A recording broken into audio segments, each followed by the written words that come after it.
Good evening, everybody. Welcome to another round here at Imola on Sunday, November 21st.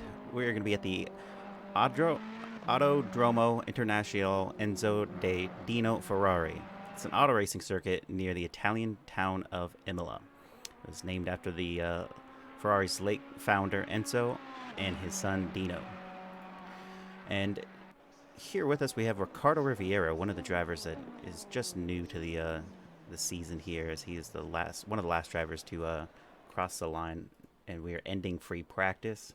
We'll go over to Eric Miller here, who's still on his lap, and it's going to be a very exciting race for everybody here tonight. We have some new additions. We have Danny Baisden from Area 52 Sim Racing is joining us in the GT3 league, as he is dominating in the GT4 league. Not by much, but still out there. Let's take a look at the score here and see if we can't pull that up.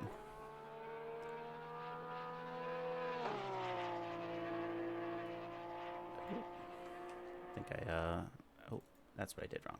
There we go. Green light, give it all you can. So we're about to start qualifying right now. I guess they have about 15 minutes of quality to go. We have Riley Meniere in the Ferrari 488 GT3 Evo with 561 points. Ed Kersetter, who has not joined us on this race, I don't believe. Oh, there he is. He actually is. He's car number 28. He's here. Ed Kersetter is in P2 with the Panzer Wollmolder team, and he has 527 points. Josh Willis in P3 with 441 points, and then Andrew Pickerel in P4, Mike Burkhoff P5, Ali Gaza, I think it's Ali Raza is P6, Christian Mckeezy in P7, Lindauer in 8, Constable Cody Wassam in 9, and Jarek Snyder in P10. That's rounding off the top 10, as we can scroll through some of these drivers. We'll get to the team championship right now. We have Adidas Parlay with 854 points. Followed behind them is Panzer Wollmolder with 720 points. Then Flying Lizard Porsche is at 621 points. The Nest, Southern Star, IDRF, Ferrari, FAFT, BRB, DIR Racing, and RHD Racing. And we'll pull that down. And let's see who's out there first. It looks like Josh Willis is going to be leading us out on this flyer lap. We have over 30 drivers joining us here for this GT3 race. This is very exciting. It's been a while since we've had a huge number turnout that has come out like this. And this is the Panzer Wollmolder 2, as they have one of their drivers has dropped out and been replaced with Ed Kerstetter, who was also in his own team, DIR Racing, but none of their drivers have showed up to participate today. We also have one driver who is in the pit box, I believe. Maybe he's not.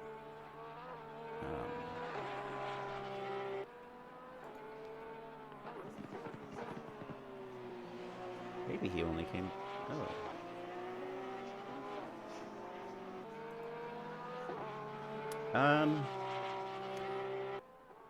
We'll go on board with this driver as he's going through. Oh.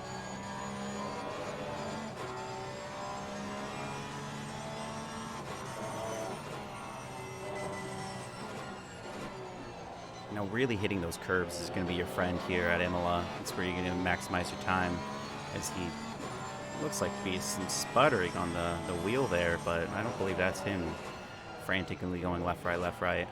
But as he goes through the chicane, he's going to put the power down and go forward. Give that slight left-hander.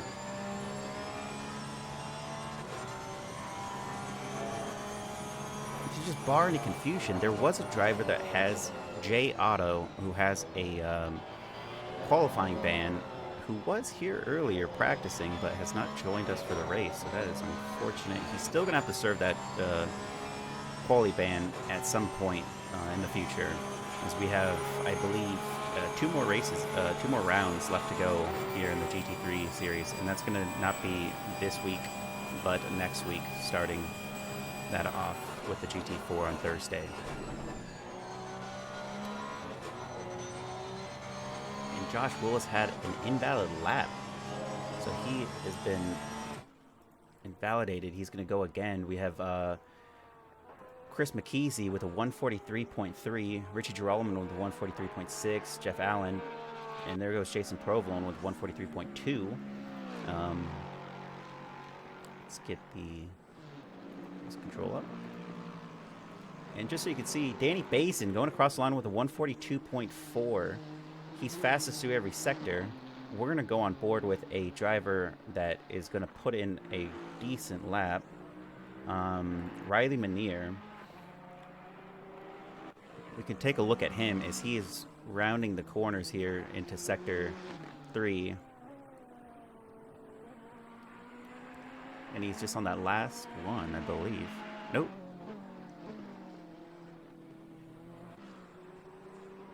It's a bit confusing. He's in Sector 2. He hasn't put down a lap himself, but he's going to be the driver to look at when it comes to the contention over Danny Basin for P1. We have Ollie Raza with a 142.9, and he is improving by a full half second there, and that's going to be a tied Sector 1 performance out of Ollie Raza with Danny Basin with a 21.978. And then we have Ricardo Rivera in Sector 2, the fastest driver out there already. So that's going to put him in some great improvement. Wow, just a couple hundredths differentiate that being the fastest Sector 2 time. Riley Meniere, who's going into the final 2 corners down that straightaway, start-finish straight, and he is already at a 133. As he crosses the line up there, it's going to be a while from you right there. He's crossing the line. He pulls off a 142.3. So there goes Riley Meniere of the Team Adidas Parlay, now on provisional pole. But it's anyone's guess here, as Chris Mckeezy has just gone faster than Danny Basin. And Ollie Raza takes the mantle there for RHD Racing as he goes faster, 142.267. Now, we did see a driver pull down a 141.8, I believe, in free practice. So I think it's just going to be about trying to maximize pace with a lot of traffic going along the way. It's anyone's guess. We could look over at T Green's invalidated his lap, and it looks like he's on an out lap. No, he's not invalidated just yet. Tyshawn Green from Audi Sport Team WRT. I'm dyslexic. It looks like he's going through the final corners here, and he'll be going down the start-finish straight. And it'll be interesting to see if he can't pull off anything impressive. He's at a 149 right now, but he's crossing the line just right there, and he goes to P21 as he's just dropped down by another driver. Jay Quid is at P15. He's in the pit lane as it stands. He is boxing. We have Ollie Raza on an invalid lap. Riley Meniere's on an invalid lap. Danny Basin is already pushing ahead again. Oop.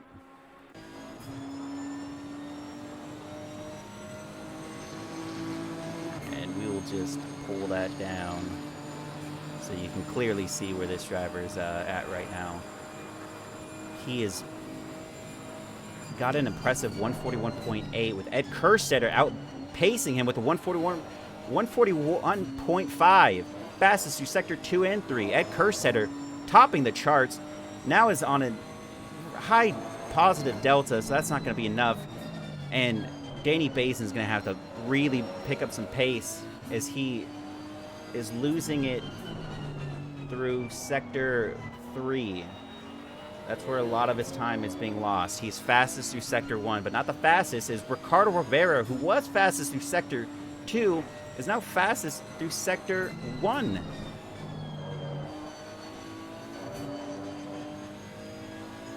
And we see Danny Basin still 1/10 positive on his delta. He's going to need to drop at least a full 4/10 negative on his delta, being faster than his normal. It's anyone's guess. You can see highlighted on P2 where he's actually gaining time, and it looks like he gained a little bit through that chicane, but not enough. Definitely not enough with only 2 more corners to go.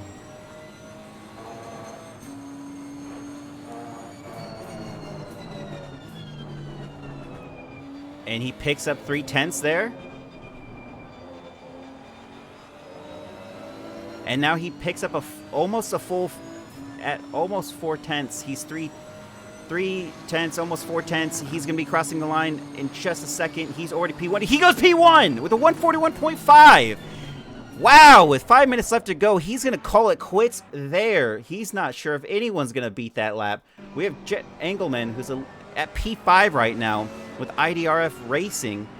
What a fantastic run for this driver as he goes off into the pit, into the gravel, dirt there, and grass dirt, and he's definitely done calling quits there. Riley Meniere is still holding P3 as Danny Basin has not gone fastest through Sector 1 or 2, but fastest through Sector 3 by what looks to be a 10th, at least 4/10 faster than any other driver on track right now. And his perfecting of Sector 3 is what put him on pole. And he has called it quits there. He's sitting in the pit lane. We have Ollie Raza, who's actually further along than Riley Meniere is. And Riley Meniere is actually 2/10 above his time right now. Ollie Raza is 2/10 faster right now.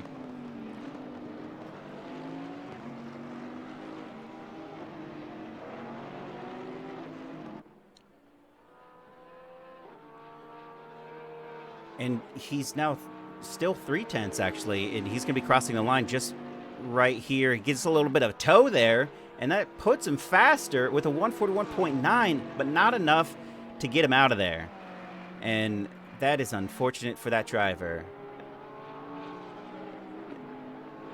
And then we have Jarek Snyder of Ness Motorsports, who's P14, and it looked like he was actually going to be sporting a faster time right now, but he actually ends up not being able to do so. Let's see if we can't see a driver that's improving dramatically on their time. And we have Eric Gakassian of Panzer Wollmolder, who set a 146.8, but he's already 6/10 in building that positive, actually 7/10. So he's actually going extremely faster through the first sector or second sector already. And if he could just pull off an impressive Sector 3, then we're going to look at this driver jump the pack and into the teens.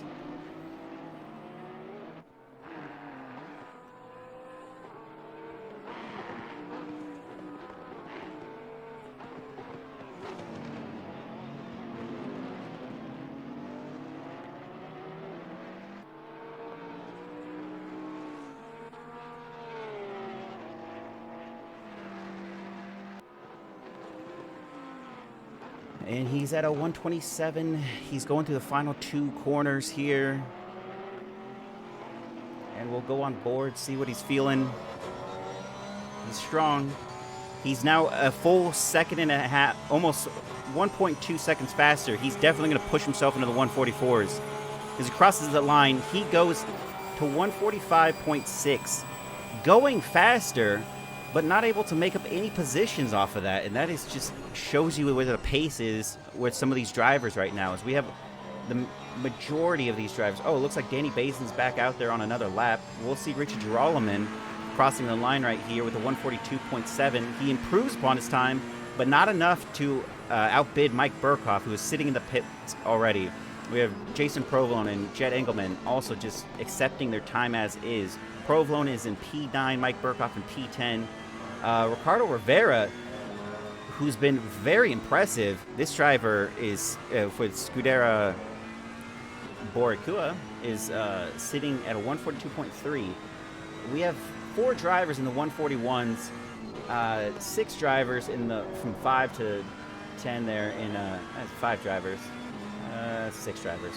7 drivers. 7 drivers now sitting in the 142s, and then a majority of these drivers sitting in the 143, 144 range, and only a couple outside of that bracket there. This is going to be a very exciting race. Definitely could make up some pacing, a little bit more of those curves, but he is in a Ferrari, and he might not want to do just that. We're at Rivera right here. He's only a 10th faster right now, and he's actually losing a little bit of time. He lost a lot of time. He's going to need to perfect those final 2 corners if he's going to make up a little bit more time. He's still doing faster, but is this actually fast enough to beat Mckeezy? Mckeezy, possibly. He does. He goes faster than Jet and Chris. Jet, having set his time, is sitting in the pit lane. Ricardo Rivera now holds P6 provisionally. And then we'll jump over to a driver who's running a little bit more smooth. Sector 2. Danny Basin gained 2/10. And he's still not faster through Sector 1 or 2, but still holds the fastest lap on track right now for qualifying. As it has ended, this is going to be everyone's last flyer lap. And that is going to be it for Josh Willis, who has actually invalidated his lap. And he sits at a 143, sitting at P12.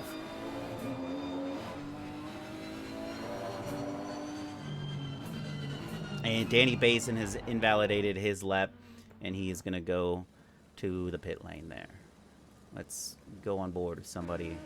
We have Tyshawn Green sitting in P18, but he's already improved. He's 4/10 faster than he was last, and if that was to be the case, if he holds and maintains this through these final 2 corners, he's actually going to take over to, I would believe, P11 and push out Josh Willis to P13.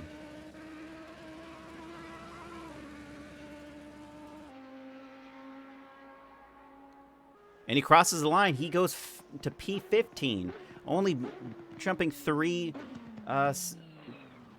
right there. I was thinking, 4/10. He must have lost it a little bit, but then we got Riley Meniere, who's about to be crossing the line shortly, as Ed Kersetter is following suit right behind him. A little bit positive on his delta, so we won't see much improvement there unless Ed Kersetter can find the pace in the last corner. That seems to be where a lot of people are dropping out. On those 2 last corners, that braking zone is a little bit difficult for some of these drivers to figure that out there. It's a little bit of... As he crosses the line, Riley Meniere's P2 over Ed Kerstetter. And there we have it. We will...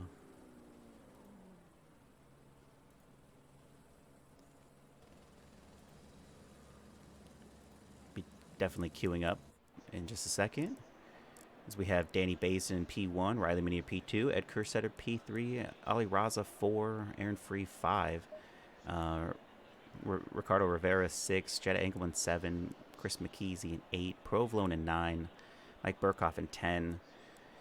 Going down the list, we have Drolleman 11, Willis 12, Snyder 13, King 14, Green 15, Quid 16, Wassam 17, Pickrell 18, Lindauer 19, Allen 20, Cronotis 21, Barrera 22, Spool 23, Eric Miller 24.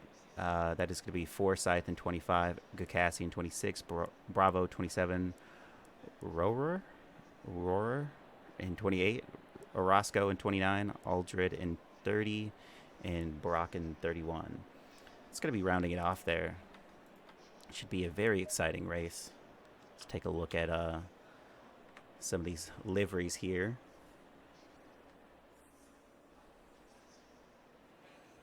And that is Danny Basin on the front row. This is his first race with us in the GT3 series. Followed suit by Ed Kersetter of Panzer Wallmolder and Riley Meniere of Team Adidas Parlay. Just take a nice look. It looks like Flying Lizard Motorsports is actually going to put themselves in a good position to have one of their drivers really high up there in the grid. And a new addition, Rivera, is sitting in P6. And there's Jet Engelman in his extremely gorgeous livery.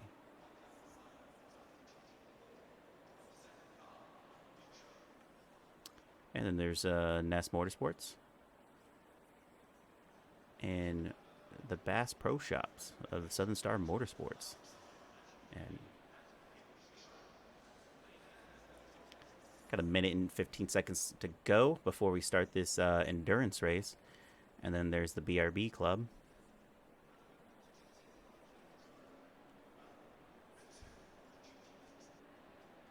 And then another Team Adidas Parlay. Car number 46 of Richie Drolleman and Josh Willis in P12.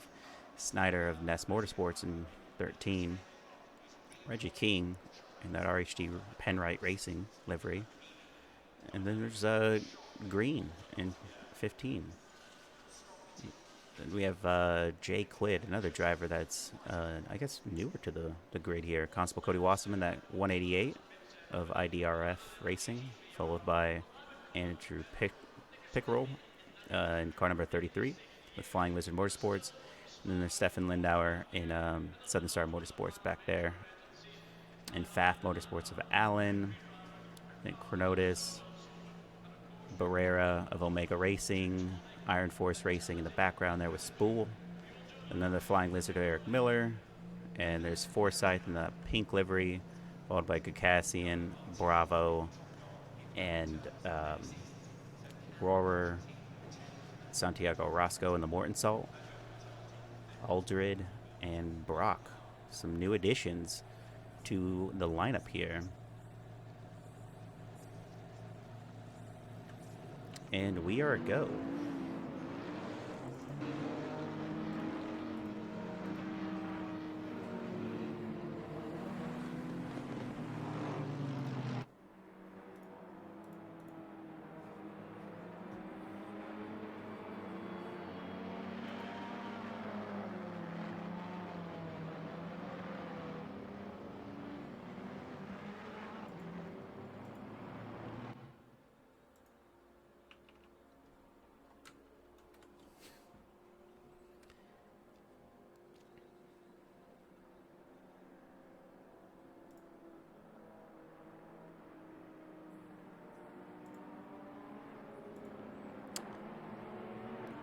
And this is going to shape up to be one of the most interesting battles we have. We have a lot of fast-paced drivers that previously didn't really show the pace to be in the top 5. Not to be a knock, but just you only had a couple drivers really shining with like 8 over extending lead over some of the other drivers, the midfield especially. But now that we have some new additions, Ali Raza has been proven that you can't mistake that Bentley. It's going to be on the top 5 in the grid from now on. I believe he's shown that in the last couple races. As we have Ed Kerstetter sitting at P3, one of the more faster drivers of the GT4 series as well. And we have Danny Bazin on pole, where Riley Meniere has typically landed a seat. And then we have some drivers that are, just maybe not finding the rhythm, but sitting in the mid-pack when we know that they're top 10 driver pace level. I mean, the pace of those drivers is definitely in the top 5, top 10. And they're sitting outside of the points right now.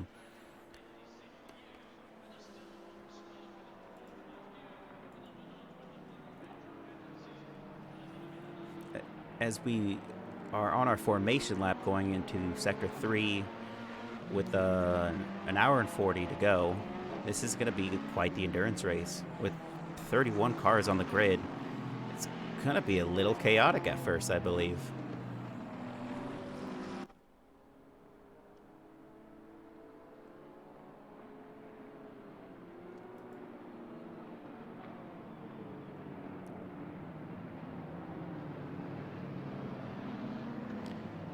GT3 vroom vroom at about to send it. I hope to see some strong competition through those first set of corners, but there isn't much in the way of passing through those first corners. We'll definitely see some difference in braking on that hairpin in Sector 2, and definitely on the chicane in Sector 3. they're about to go green, green, green. We're going to go to helo cam here and pull off to at Kersetter here.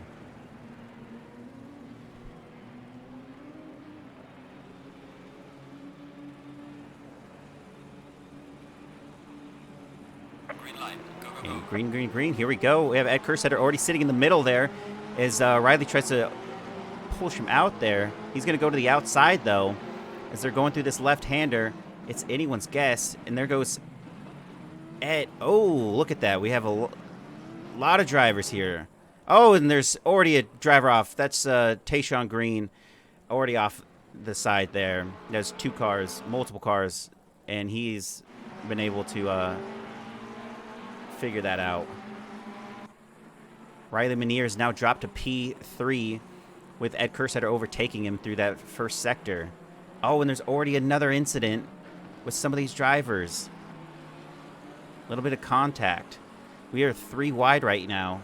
That is dangerous. That's Gavin Forsyth of Pfaff Motorsports. 3 wide is one of... Oh, man, I can't even believe it. Is that Snyder? Oh, no, and there you have it. One of those drivers just went off, and that is one of the... I can't even tell you which one that was. It's car number 4 of spool tapped by another driver of one of the Panzer wall molders, and I'm not even sure which one it was. We are going to get on board. Let's take a look and see. We have some clean driving from the 3 and the, I guess, the top 10 so far. Some of the drivers in the backfield have made some errors in judgment. We have Aldred already off the side there.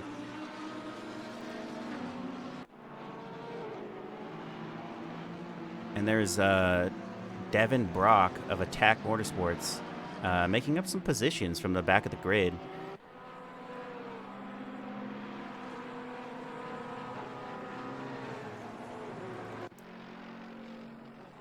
And Jet Engelman on the heels of Jason Provlone of Southern Star Motorsports. And that might not even be the most interesting thing. We have Chris Mckeezy trying to have a go at Aaron Free down the inside line. He's not going to have the speed to do so, but through this next corner, he's going to try to carry it through the hairpin. It's a slow hairpin. He doesn't make it happen.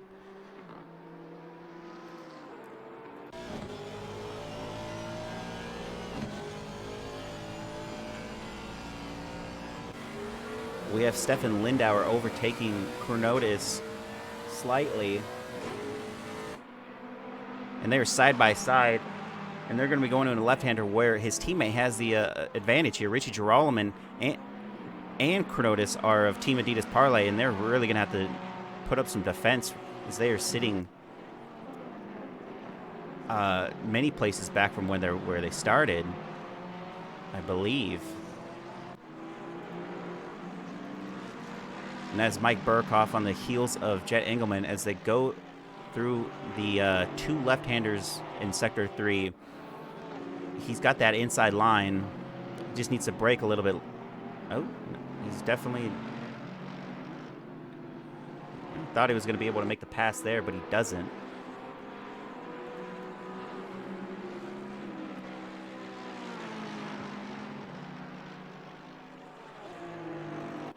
Oh, and there's been a development there as we have Ed Kersetter sitting in P2. Riley Meniere must have made a mistake or something because he is sitting at P5 right now.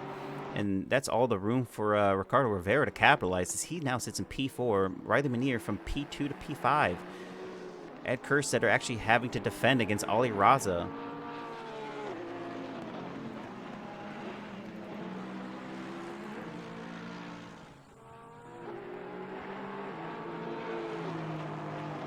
Still a lot of fast-paced driving happening here as we have Andrew Pickrell in P25. He's going to try to have a go at Brock here. And they're side by side. And he just has, it looks like he has a good exit, overtaking Brock there from Attack Motorsports.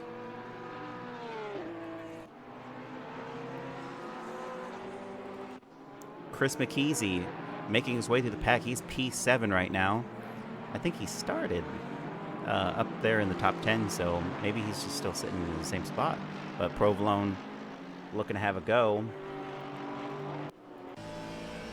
And you can see that Provolone wants to make it happen.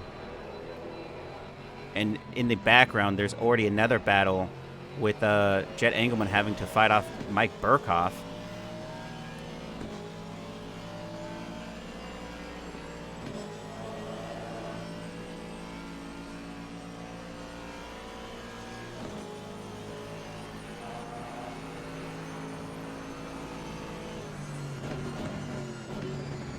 And you can see there's a little bit of a nose sticking out. Oh, he gets all out of sorts through that corner.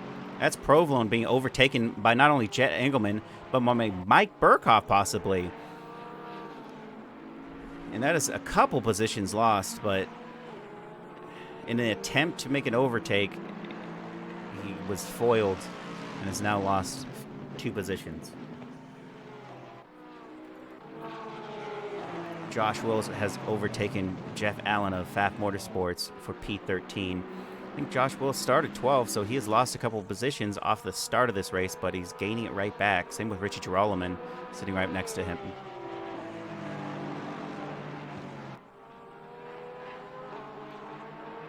And that is a line right there of drivers trying to make quick work of what's happening. It's Jarek Snyder, Stefan Lindauer, Richie Girolamo, and Tina Diaz-Parley just ahead of him. But Josh leading this little pack. It looks like Stefan Lindauer is trying to make something happen here. And that is Allen. Oh, looked like he is having a little bit of an error there. Let's go on board. And it looks like Jarek Snyder's going to have a go on the inside line. And he overtakes Girolamo there, I believe.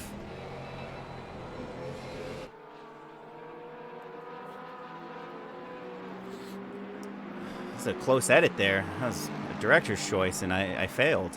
As we have Stefan Lindauer overtaking Jarek Snyder. And Lindauer's going to have a go at Girolamo. With Chronotis on the heels of all of these drivers, it looks like Stefan Lindauer is going to have a better exit there. But it's through that left-hander, and now look at that. That's almost 3 wide. It was 2.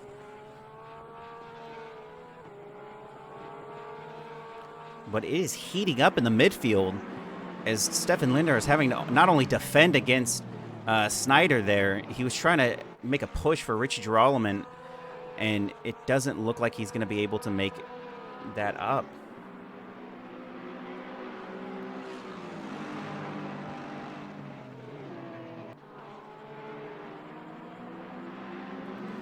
And we'll switch over to Aaron Free, who's with Flying Lizards Motorsports, still maintaining good pace and position. He is sitting between Chris Mckeezy, Jet Engelman in the back there, and in front of him is Ricardo Rivera. And this is another quick train of drivers that are trying to make, things happen. As we've seen a lot of the same pace out of at least 4 or 5 drivers all sitting in the same comfortable spot, with the leader not far ahead by much. Only 3 seconds from Ed Kersetter. Ollie Raza is another 3 seconds behind, with Riley Meniere 2.4 seconds. And Ricardo Rivera leading this pack in P5. He's another 3.5 seconds away. As we see Aaron Free down the inside line, trying to overtake Mckeezy there. Oh, no. Chris Mckeezy overtakes Aaron Free for P6. Overtakes him and keeps pushing. Jet Engelman sitting in the background at P8 with Mike Burkhoff, even has a little bit of a build against him, and that's definitely good for Jet Engelman. Is defending against that is going to be difficult.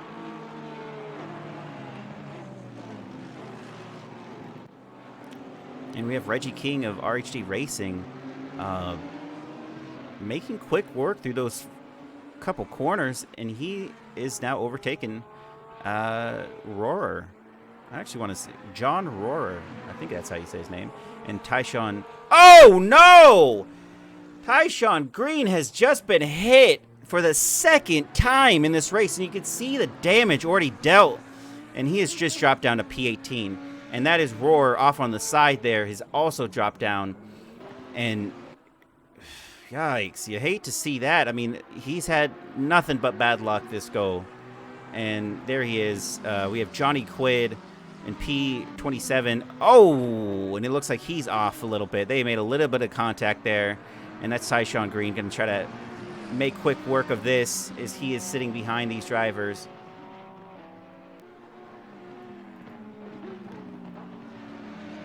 And it is excitement all around the board as we have drivers in all parts of the track making strong moves. And that is Brock ahead of him. And I think it was Roar. He made contact with Tyshawn Green. Was also made contact with another driver.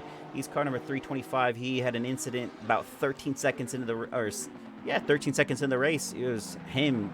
Car number 20, 242, and 2 all made contact, and he's made contact again with car number 111 of John Roar. He's overtaken a couple cars, but he was sitting P25. Now he's P26, making quick work of Quid. He's going to continue his drive. And there's Spool of Iron Force Racing also going to try to make a quick work of these drivers. I think he found his pace there. Barrera side by side with Bravo of Azuri Racing, overtaking him for P19.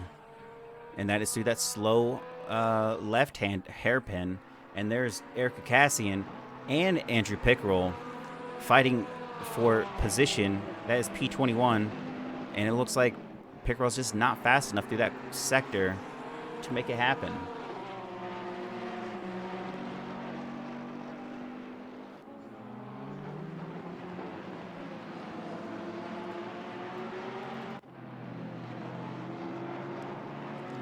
Then we have Chris Mckeezy, who's overtaken Aaron Free a couple laps ago, now pushing hard on the backside of Rivera.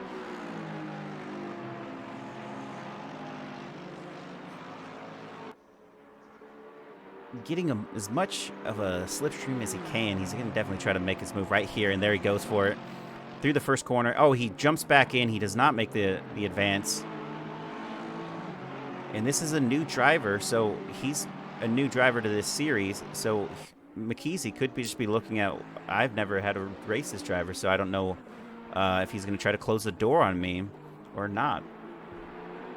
Mckeezy being in the Aston Martin and Rivera being in the Ferrari, there's definitely going to be some differences there as they go through that slow hairpin. He's not making much pace up. He's just pretty much in the standard section where he's like 143.4, 143.6. So he's actually faster than Rivera is through through this actual lap times as the breakdown goes, but he's still 0.3 off, and it could be those 0.3 are actually what made him faster in the last lap over this driver in P5. But pace alone isn't going to get you ahead. You definitely have to find time and make your overtake.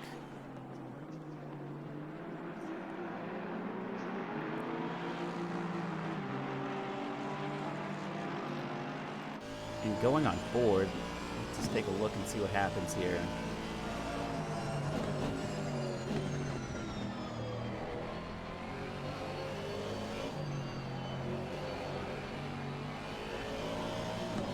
Another lap down, another lap where Chris Mckeezy has not made an overtake. He is still sitting now about 0.4 off this driver. They have just gone through that lap, and he is 0.2 slower than Ricardo is. So where he was faster the lap before, he has now lost that gap as he pulls pretty tightly to this driver. The difference from P6 to P9 is only 0.6 off of most of these drivers. Oh, and he goes off a little bit. That's going to cost him a lot of time there. And you can see on the back end, we have Aaron Free, Chad Engelman, and Mike Burkhoff Mike Burkhoff being in that black paint car, 3 cars back. These drivers have been on par and on pace with each other this entire race. And what we're looking at now is anyone slip up. That's going to be, I think, the make or break difference on what's happening with these drivers. As they eat a lot of that curbing through the chicane, it doesn't seem to improve anyone's gap here. Chris is still sitting far enough along. So we have Mike Burkhoff now on the heels. You can see him in the background there. And he was quick. He was a 10th off, but not enough to make that overtake on Jet Engelman there through that corner. We've definitely seen some overtakes through that final 2 corners, and we've seen some overtakes down the start-finish straight. And this is one where Chris Mckeezy finally thinks he has the go-ahead to get ahead of Rivera, and he does cleanly and without much of a fight. It looks like Ricardo Rivera has let him by on pace alone. But he's not giving up. It looks like Ricardo Rivera is going to try to, maintain this fight. If we jump on board, we can see that Aaron Free and Jet Engelman and Mike Burkhoff and Provolone have all made up position. Provolone having lost a few positions when he tried to make an overtake on Jet Engelman earlier in this race.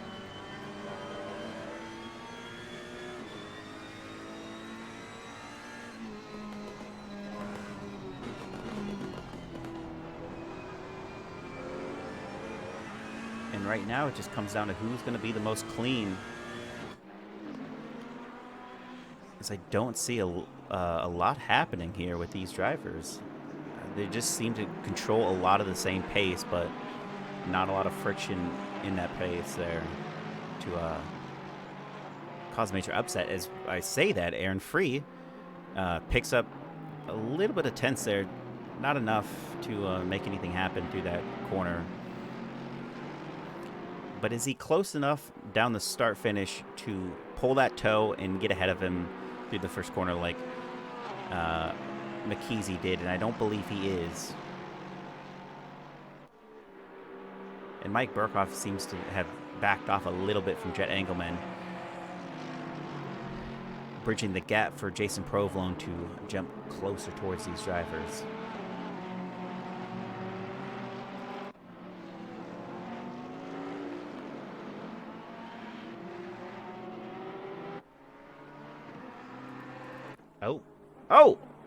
Oh, there goes Mckeezy and Engelman. They touch, and Engelman is in the dirt.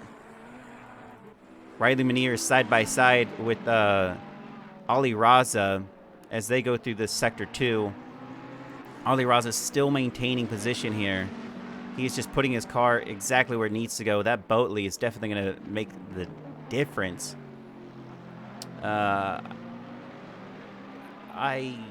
Yike round 8. Who's leading the championship? Riley Meniere is leading the championship as it stands. Riley Meniere has 561 points. Ed Kersetter is in P2 with 527 points.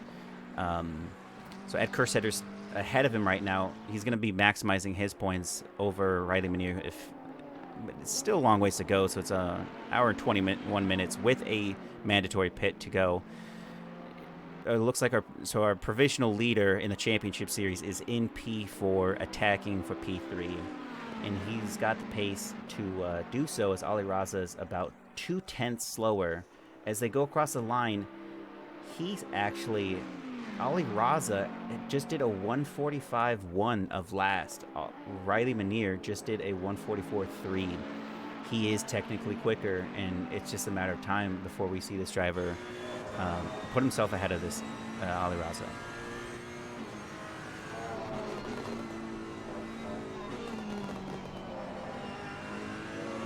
As we go on board in the cockpit here with Riley Meniere, I think it's going to be interesting to see where he ends up trying to make that move. I haven't seen Riley Meniere make any overtakes, but he definitely did. He was P5. Started P2, dropped down to P5. That first lap caused a lot of issues for some drivers.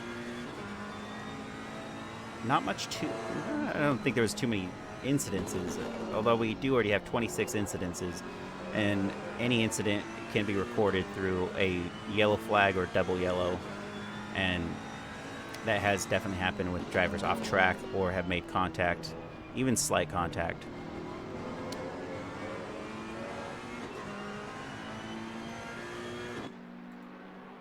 And Mike Burkhoff now in P8. Jet Engelman's in the background now as there's a little bit of contact that was made with with Chris Mckeezy.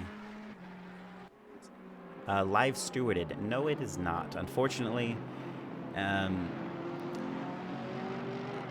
it's post-race stewarding. So if anyone has a grievance with what happened during the race, they can file a report, and our stewards will look at it post-race and make judgment calls. We do have one driver who had a qualifying ban. As we see Mike Burkhoff side by side with Aaron Free, he overtakes him pretty cleanly on the straightaway before they get into that corner there, and he is now sitting in P7 with Jason Provolone, Southern Star Motorsports, on the heels of Aaron Free in that little train right there.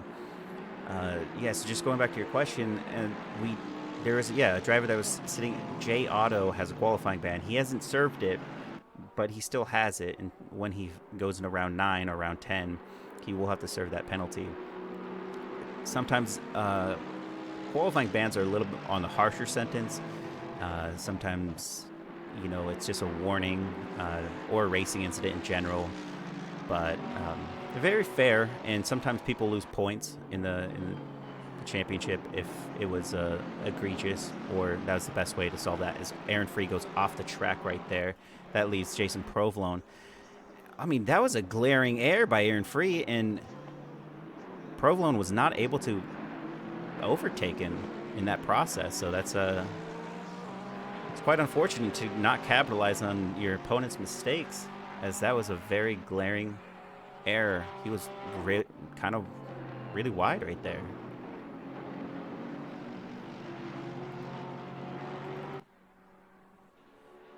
And down the start-finish straight, we have Riley Meniere only 4/10 off of Ollie Raza and RSJ Racing. Sitting in that Boatley, though. It's a little wide. I don't know where he's going to find the movement here. It's strange, though. Riley Meniere... Oh, no. Look at that.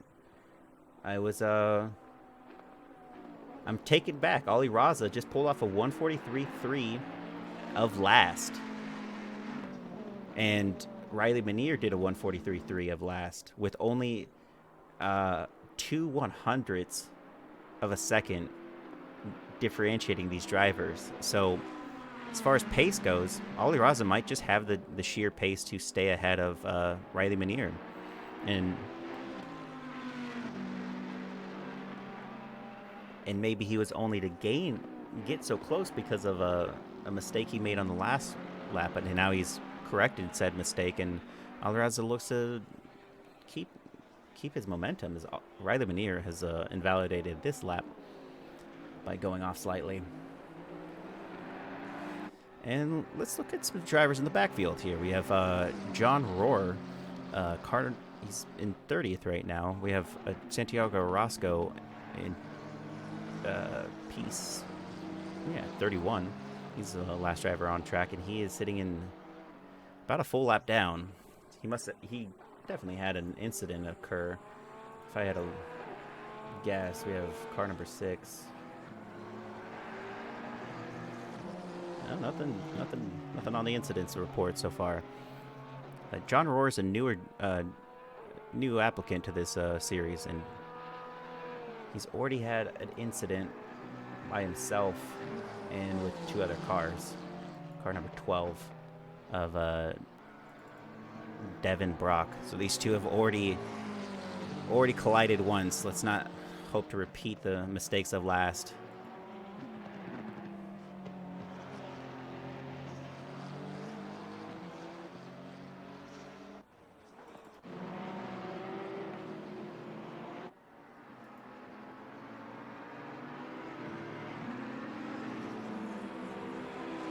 And Reggie King, whoa!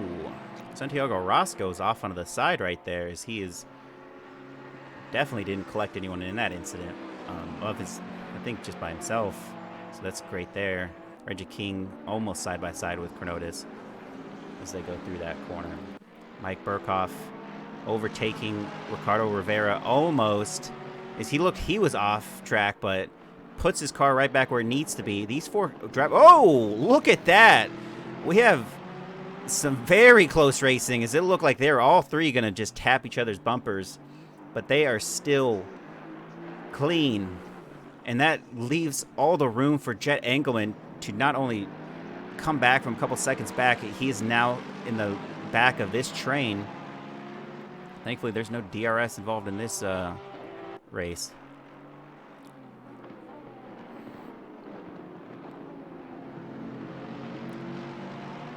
And that is position 6 through 10, all showing some strong pace, similar pace, but Mike Burkhoff being the fastest driver out of all of them on his last lap. And that goes to show he's going to try to make a move here. If I had to guess, he's going to stay to the outside. No, Jason Provolone trying to put his nose in there a little bit, but no, that's Aaron Free, who's actually having to defend against Jet Engelman. And we'll just go on board and see what this looks like. You can see in that rear view mirror, that's got to be a little unsettling. You have that Ferrari just on the heels of you. It's definitely on his outside right now onto the right. You don't quite see it, but you don't need to see it. You can feel the fear that some of these drivers have. Some sweat, some anxiety.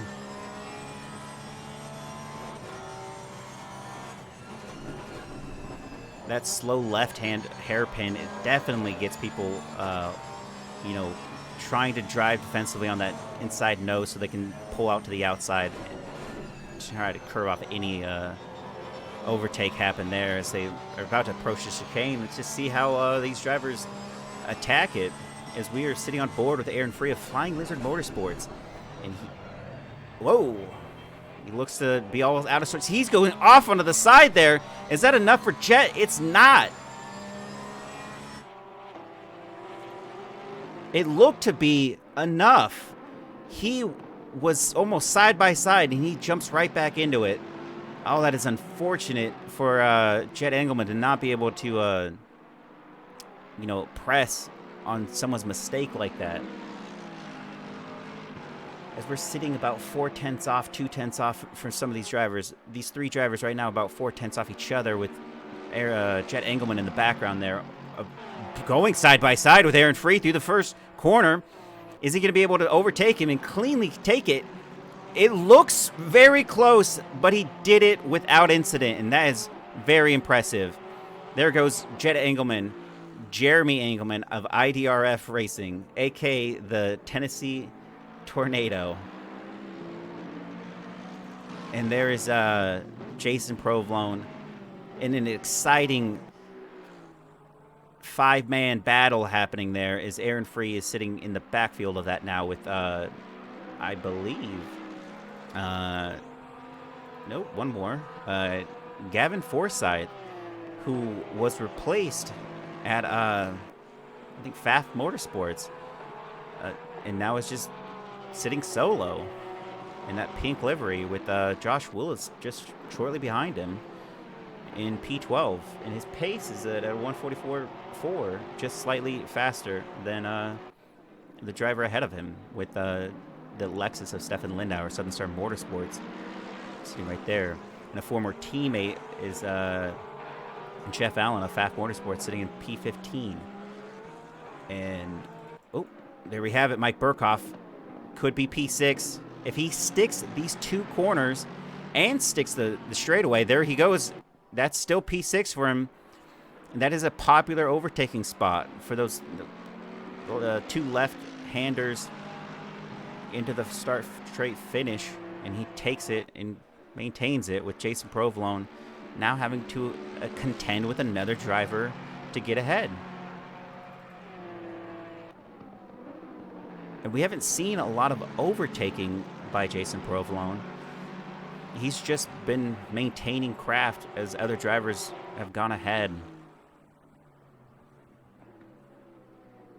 His overtake of Jet Engelman, who's sitting behind him, led to an unfortunate incident where he was off track and he dropped several positions. He's gained those positions, but only due to the errors of other drivers ahead of him.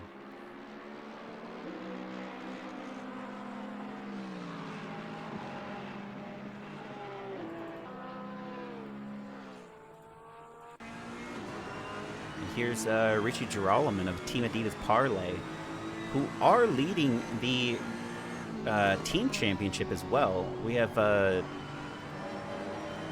see, we have a Team Adidas Parlay with 854 points, and that's Riley Meniere, Richie Girolamo, and Chronotis. And right now, Chronotis is sitting in P21, Richie Girolamo in 2016, and Riley Meniere's in P4. So it looks to be that Riley Meniere is going to be the one giving a lot of these points to the team as they push ahead. But Ed Kersetter is with Panzer Wallmolder, and he's also sitting P2 in the Drivers' Championship. They have 720 points. And that's going to be Ed Kersetter, Eric Cassian, and Josh Willis. And Josh Willis is actually ahead of the Team Adidas Parlay in P12, so that's even better points, positioning them further in the team championship. And then Flying Lizard Motorsports of Aaron Free in P10, Eric Miller and Andrew Pickerel. Andrew Pickerel is in P22, Eric Miller is in 17, and they're sitting in P3 with 621 points.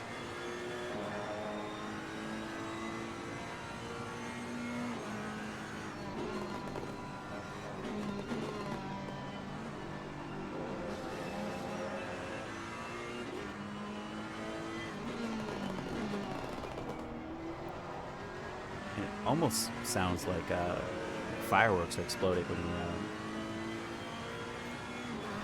when he slows down like that.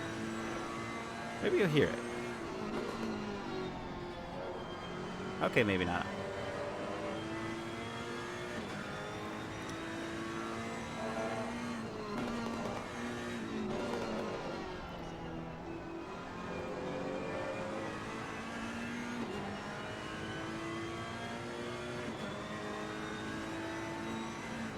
It looks to be that Richie Girolman's dying just slightly to Jarek Snyder there, not making up any pace. Josh Willis is side by side with Gavin Forsyth, and he almost looks like, oh no!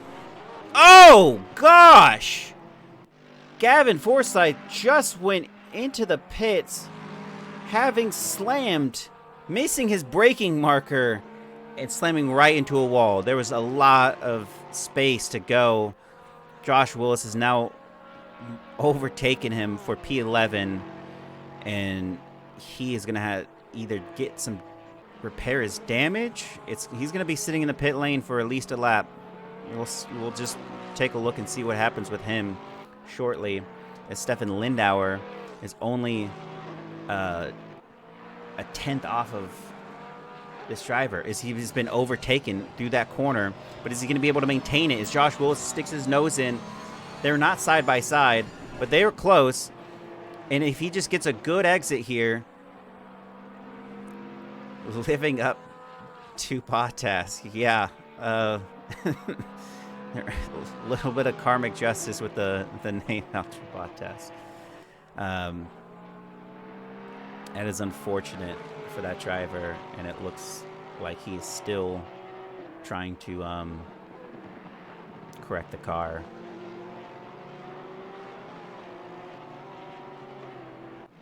And Josh Willis being overtaken by Stefan Lindauer. I don't know if he's going to let that sit as they go into the chicane there.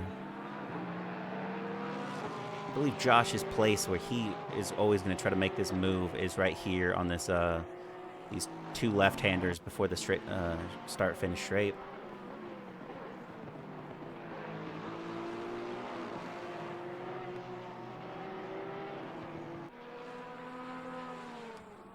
And staying on board with him, I think there's a little bit of a gap forming, and that's just enough to switch over to Aaron Free, who's on the heels of Jet Engelman,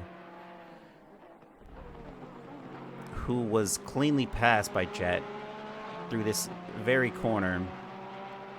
Is only a couple tenths off of him. He's definitely going to try to fight back for position.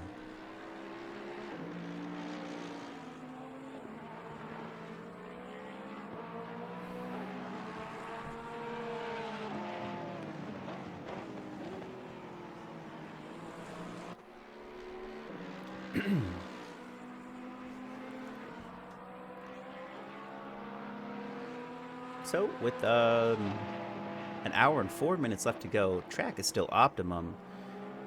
The track temp at 34 degrees. Winds at 9 kilometers an hour, not too much of an issue here. But, ooh, look, we got something spicy happening right here. We have Tayshawn Green, who is being blue flagged by, I think, that's going to be Danny Baisden. Oh, look at that. We have our race lead sitting in the backfield. Oh, and one of the drivers has just gone off, and that is, I think, Quid. But that is an incident. Oh, and there is another driver off of Eric Ukasi in car number 55, and he was sitting at P21, has just dropped down to P25. That is unfortunate for him. But Danny Baisden looks to be out in the clear from this lap traffic that has had some incidences of their own. And while that was a little spicy, it looks like he is free and clear from that from what could have been an incident.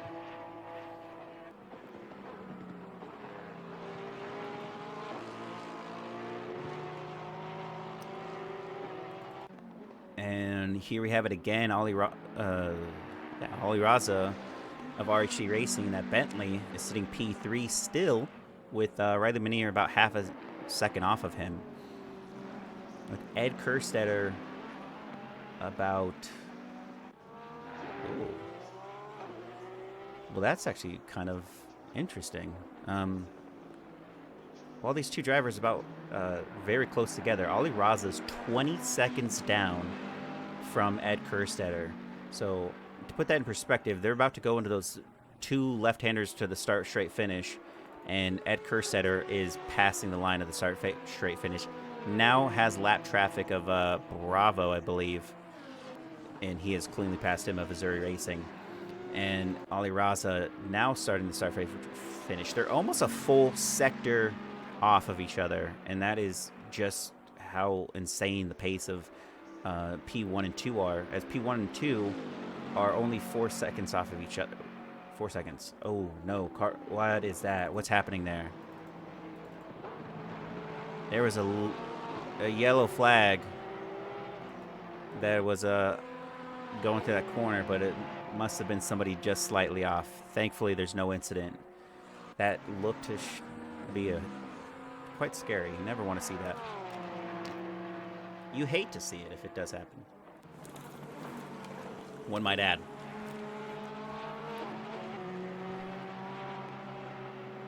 Oh, and there goes Santiago Orozco off into the dirt, but he's back on track, maintaining it. One of the few McLarens on board. We have Jay Barrera, Jay Quid, and host Santiago Orozco, all sporting McLaren. I think the McLaren's great. It's a great car, fast car, and you just have a different braking marker than most of the other cars here. And that is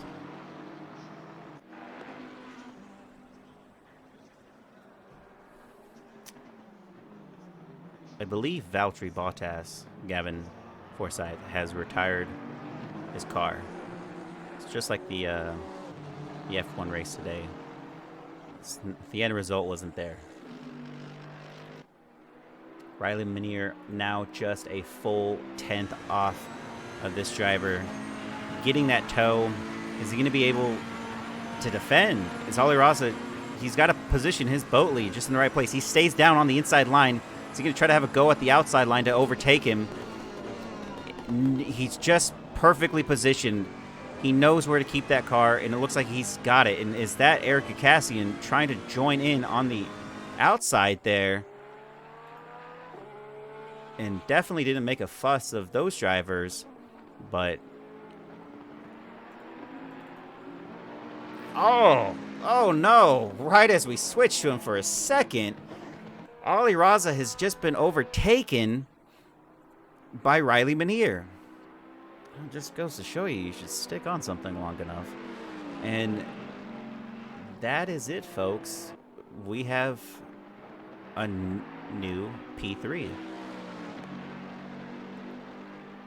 Won't be able to extend his lead in the Drivers' Champion too much because he is 22 seconds off of Ed Kersetter, who is sitting right behind him in the championship with just the same amount of points. We have Constable Cody Wassam down on the inside of Barrera of Omega Racing, and he calculatedly goes by. And it's always nice to see a Ferrari and a McLaren right next to each other as they both look probably the most beautiful cars on track. But beauty isn't everything. Or is it? We have Reed Aldred, Mr. Shy Guy, is in P22, just a couple of tenths off of Jose Bravo of Missouri Racing. And he is car number 3. Oh, we have a couple drivers have gone into the pit lane to serve their mandatory pit. Andrew Pickrell being one of the first to do so.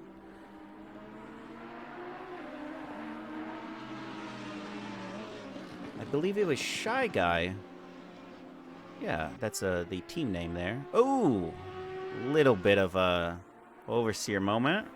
Reed Aldred had an off-the-track moment when the race lead was actually, right behind him. And thankfully, there's no incident that occurred through that. Josh Willis in P12. Let's see if he can't make something happen here, as he is on the heels of Stefan Lindauer of Southern Star Motorsports, sporting that nice Bass Pro Shop livery. We'll just go on board and see what it looks like, and I believe that's actually some damage, and possibly some damage on the wing there.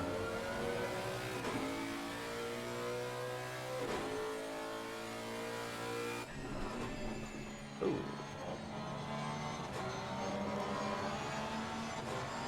Going on board with Aaron Freeze in P9. He's only a 10th off of Jet Engelman there. Oh! And Chet just loses it a little bit, but is he going to try to push at him? Whoa. It looks to be that he tried to overtake him. A little bit of a lag spike there, I think. And he is ahead of him.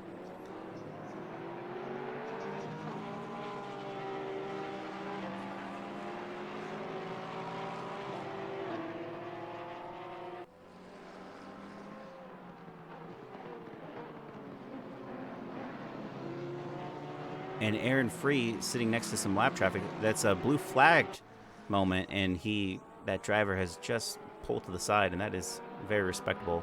As we have Chet Engelman going into the pit lane to serve his mandatory pit. We still have 56 minutes left to go on the docket here, so yeah, it would be not wise. Ali Raza has at some point overtaken Riley Meniere for P3 again. Just goes to show you this battle is not over. And Ali Raza now has an Iron Force of Spool, who's sitting in P23, has just let them both by on that straight.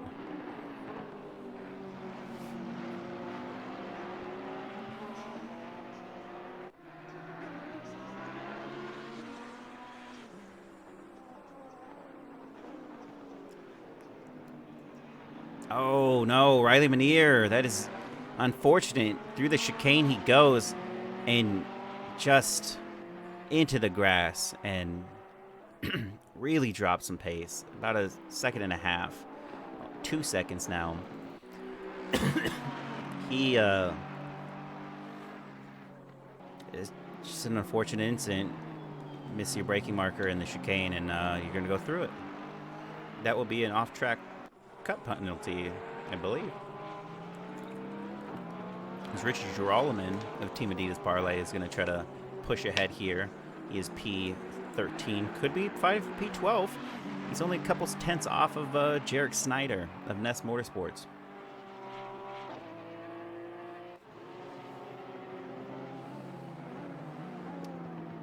And if we going to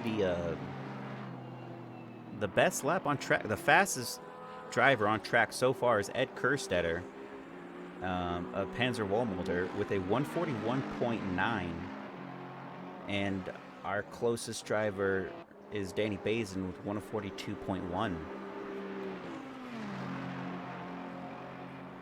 So unless there's an improvement made, and I believe none of these drivers are switching tires at this moment in time. I believe they're... Oh, no. Oh, Richie Girolman, all out of sorts, has just gone off.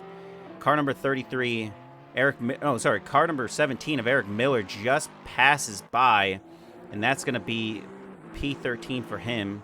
Eric Miller in 14. What? Eric Miller... Am I confused? Car number 33. Who's car number 33? Oh, Andrew Pickerel is not in this. Andrew Pickerel has done his mandatory pit stop, so he has just passed and is probably a lap down, and so he didn't gain anything there from Richie Girolman. But Eric Miller definitely did. He's actually 14 seconds off of Richie Girolman, so it's not enough time has passed. Eric Miller is just having to defend against, no,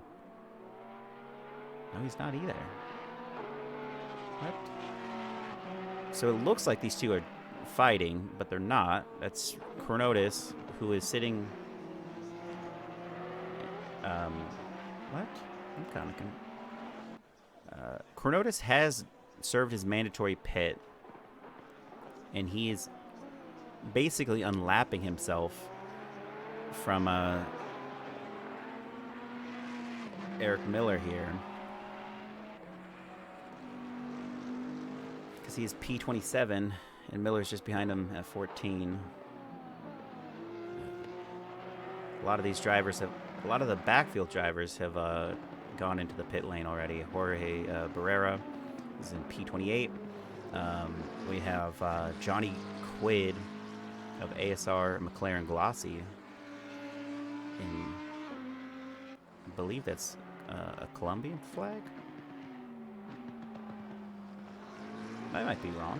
I think those are the colors. And he's P29.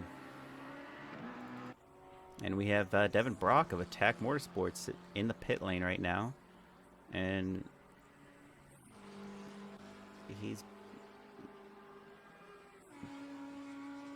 maybe... I'm kind of curious and see if he's actually like changing tires or something. We'll get back to him on that one.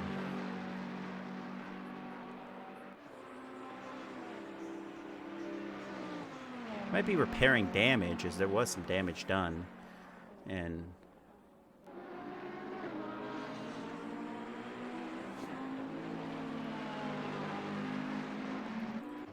there he goes. Devin Brock is back out on the track, serving his mandatory pit. Aaron Free gets ahead of Rivera because Rivera has served his pit. Josh Willis dropping down the pack as he's going to be serving his pit. A lot of these drivers in the front field are now going to feel the test and the burn of actually staying out and not just opting to add fuel, not change tires, but just add fuel and then jump back on their splash fuel, maybe. Who knows? As he stops, let's just take a look and see how long he's actually going to stay out there. Actually, we'll jump over. We have Jose Bravo, Missouri Racing, missing the chicane entirely, is off the track and back on it, with Riley Meniere only a couple tenths off of Oli Raza. Josh Wills is still in the pit lane. He must be changing tires. We are halfway through, not over yet. I believe he actually was changing tires, because why else would you stay in the pit lane for such a long period of time? He is now going to have to fight for contention. He was P11. He's dropped down to P15, and he's behind P3. Yeah, he just exited the pit lane and Ed Kersetter, also having gone into the pit lane, is now serving his time as Mike Burkhoff picks up some positions there. Oh no, Ed Kersetter splash pits. So he must have just gotten some gas, some fuel, and calling it good. He did not sit in the pit lane that long, but a lot of these other drivers have actually sat in the pit lane. So a lot of different pit option strategies are going on right now, as we still have the majority of the grid has not gone in the pit lane to serve the mandatory pit stop. But this is going to open up the gap and open up the field for what is to be a very interesting race. Danny Baisden, when he goes to serve his pit stop, he's got a 32-second gap over Oli Raza, who's sitting comfortably in P2, but not for long. Ed Kersetter is the bar right there. Ed Kersetter is in P10, and he is a minute and 17 seconds off the race lead. He was 4 seconds off the race lead. Oli Raza goes into the pit lane to serve his mandatory pit stop. Riley Meniere goes ahead for P2. Ed Kersetter has a full grid ahead of him, P1 through P9, that has not served their mandatory pit stop. So the strategy here, I guess, for Baisden is to stay out as long as possible to build a gap from some of these other drivers, but it's going to be... I'm kind of confused as to why so early. It's halfway through this race almost, and some of these drivers look like they picked up some new tires to go along with and fuel and tires. So there's a quick overtake happening there. Andrew Pickrell, who is another driver that has served his mandatory pit stop, he was P7, P6, and he's now P19. And so the drivers ahead of him most of the drivers have actually served their penalties. So I think they're just looking to... I don't believe any of these drivers are going to be able to get back to their original positions, barring only a few, as Oli Raza and Reggie King have exited the pit lanes, having served their penalty. Car number 4 of Spool has just entered into the pit lane. He's actually going to be stuck there for a while. Looks like Erica Cassian's exiting the pit lane. We have John Rohr exiting the pit lane.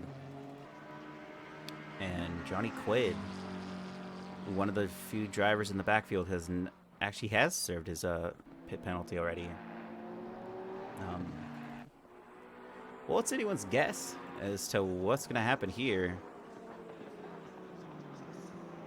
I'm kind of speechless. I don't know where the shakeup's going to occur. What is this? Riley Meniere is now P1. Danny Baisden's getting out of the pit lane, and he is P4. He had a comfortable 33 seconds over P2, and that has just dropped him down to P5. Barring Riley Meniere, Mckeezy, and Burkhoff are all going to have to serve their pit penalty. He is 38 seconds, 40 seconds behind the race lead right now. And Reggie King, oh no, he has a stop-and-go penalty.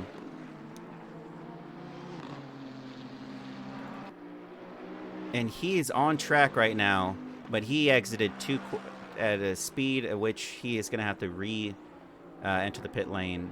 That's going to really mess up his chances to stay in the top 20, which gives you the most points. Danny Baisden, sitting in P6, is now going to have to overtake a lot of drivers.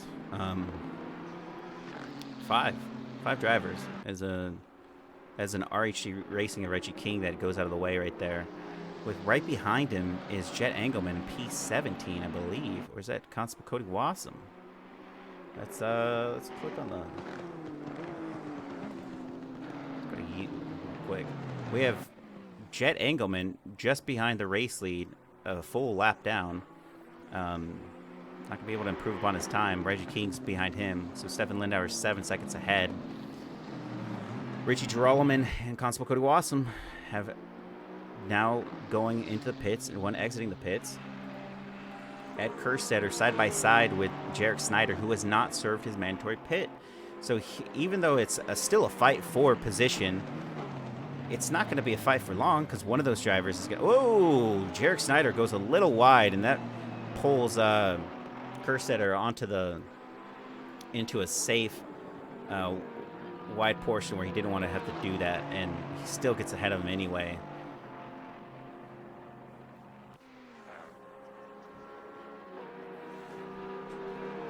And that is what I guess is really what we're looking for here is we have Danny Baisden is 6 seconds ahead of Ed Kersetter, and those two were the race leads.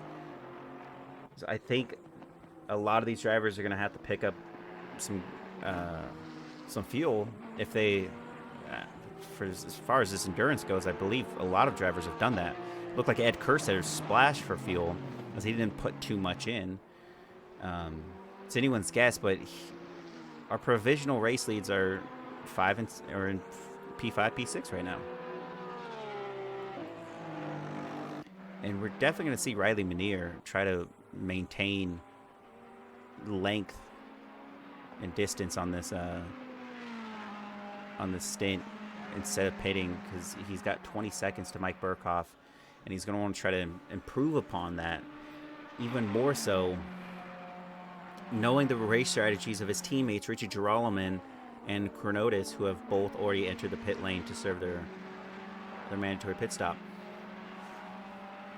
Jason Provolone is only a 10th off of Andrew Pickrell, and these two drivers are well within the top 10, but not anymore. The drivers ahead of them, most of them have served their mandatory pit stops.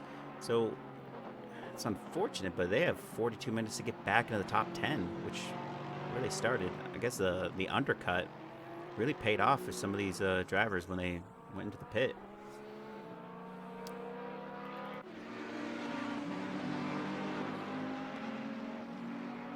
And we have, I think that's Ali Raza sitting right next to Chronotis. Oh, and he taps him. It's going to be a little bit of aero damage, but Chronotis backed off a little bit. Just a little incident. Nothing too hot and spicy. We don't want to see that. 40 minutes left to go. 41 minutes.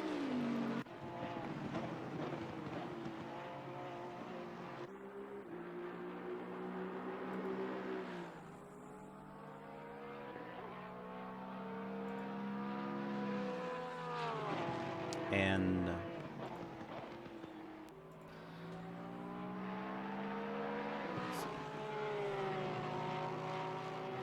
well, we stick on Andrew Pickrell here. If anyone cared to see, let's just go to the score. Pop that up there.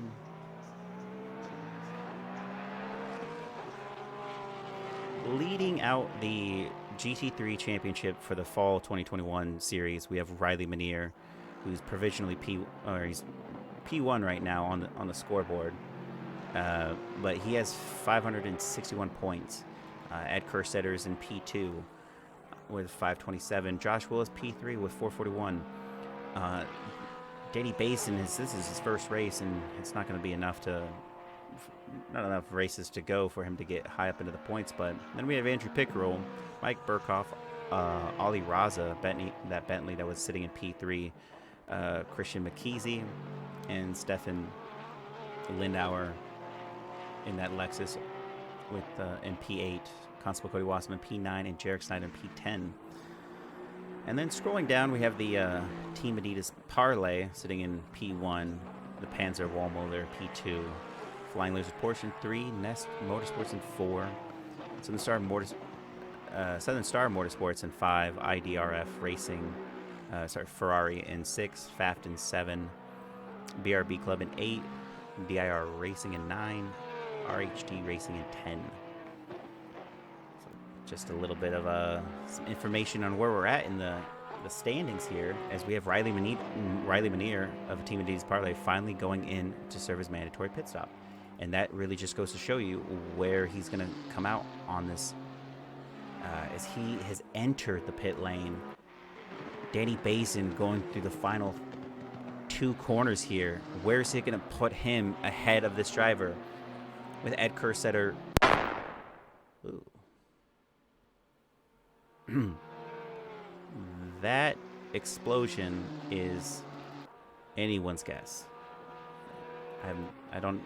Riley Meniere is still sitting in the pit lane. Danny Basin has just passed by. That's unfortunate. Riley Meniere is going to lose several positions. He's already P4, P5. And with car number 82, is that in contention with Jason Provolone? It is not. But car number 33 also is not in the contention. They still need a full lap to come back. That leaves Aaron Free leading the GT3 race here, and this endurance race at Imola of Flying Lizard Motorsports. This is the first time I think I've seen a Flying Lizard Motorsports in P1, but there he is, still having to serve his mandatory pit stop. He's right behind him. He has Danny Basin in P2, and there goes that shakeup with some of these drivers now still having to go into the pit lane who were in the top 10. It's some of the drivers coming back, whereas we see I think Aaron Free is going to definitely have to watch out for, I think it's Riley Meniere, who's 42 seconds behind. And is that going to be enough time for Free to get ahead of him? We'll know shortly. I think this is where the overcut comes into play, as he has just been overtaken through the slow sector on those final 2 corners, and he is ahead. And that is Danny Basin of Area 252 Sim Racing, pulling ahead with 37 minutes left to go. He is P1.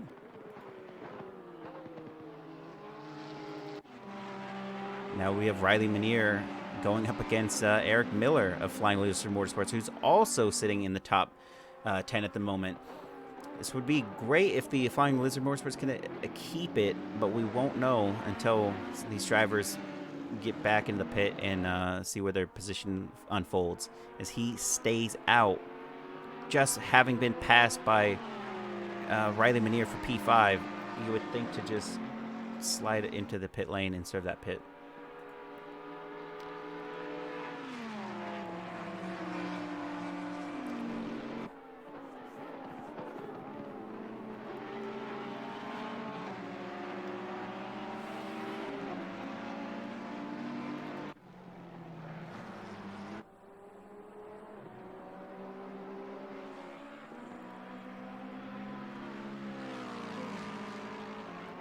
And as this unfolds, we have a lot of drivers about 6/10 off each other, 5/10 off. Chronotis just ahead of him is it's Jose Bravo Jorge. It's Jorge Barrera, car number 242 of Omega Racing ahead of him. He's closing the gap. Chronotis is Oh, and there you have it. Simple oversteer costs Barrera position. He's back on track, but now sitting in P22, having been overtaken by Chronotis and Mckeezy. Whoa, and that is another driver off track. Let's see who that is. Green, Tayshawn Green, who's going to be trying to jump back on the track there. That's unfortunate for him. I wonder if that's going to be all the room as he's finally sporting it. What's car number 46 of Richie Girolamo, who is now back on track. He has lost several positions here. Stefan Lindauer going through the chicane of Southern Star Motorsports. Going to be making up some position here.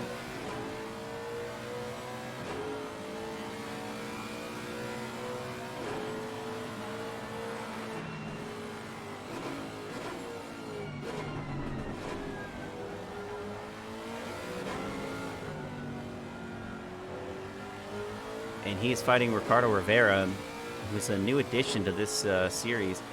And it looks like it's given Stefan Lindauer some pauses. Maybe he doesn't know where to overtake him just yet. It's always the case. Oh, he's just going to stay to that inside line. Oh, no, he gets closed off a little bit, and he's going to have to let off, and that's unfortunate. Oh, but he misses his braking marker. Ricardo just overtaken through those corners.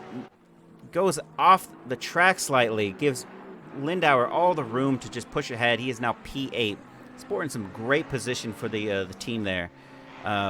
We have Jose Bravo of Missouri Racing still having not gone in the pit lane. Eric Miller has gone in the pits. He is now P11. Eric Miller exiting ahead of car number 747, and that is Chet Engelman, who was unable to secure position over Eric Miller. So that overcut actually was in favor for Eric Miller, who is now higher standing than he previously was.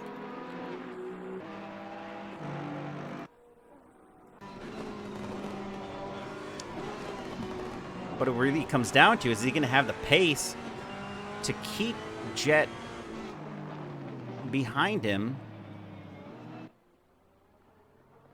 And it doesn't look like it, because there goes Jet side by side, and he's on the inside line for this next corner, and that's just enough. He has smoothly made this overtake occur, and now he is P12. And now Eric Miller is going to have to fight off. Well, honestly, I don't even believe that's the case. Jarek Snyder's actually ahead of both of these drivers. He's sitting in P3 of Ness Motorsports, but he has not went into the pit lane yet. Ed Kersetter is in the pit lane again? Oh, no. Oh, he has damage. Ed Kersetter, P20, sorry, car number 28, damage with car number 46. Car number 46 is, I'm not sure. That is unfortunate for Ed Kersetter. That really puts him down. Aaron Free and Jarek Snyder both have entered the pit lane to serve their mandatory pit stop. Jorge Bravo is definitely going to have to do the same shortly. He's one of the few drivers. Reggie King's also not served his. Chris Mckeezy gets a drive-through penalty. Oh. The shakeup is definitely there. Riley Meniere is P2, and he is 43 seconds off of the race lead. He now holds P2. Ed Kersetter gets a stop-and-go penalty after already having gone in the pit lane again. Oh, that is... I don't even know what to say there.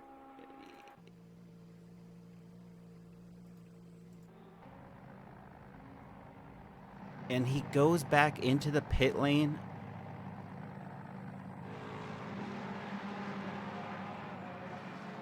Oh my gosh. I don't even know what to... What happened to Ed Kersetter? having held P2 for the length of this race, is now sitting in the pits again.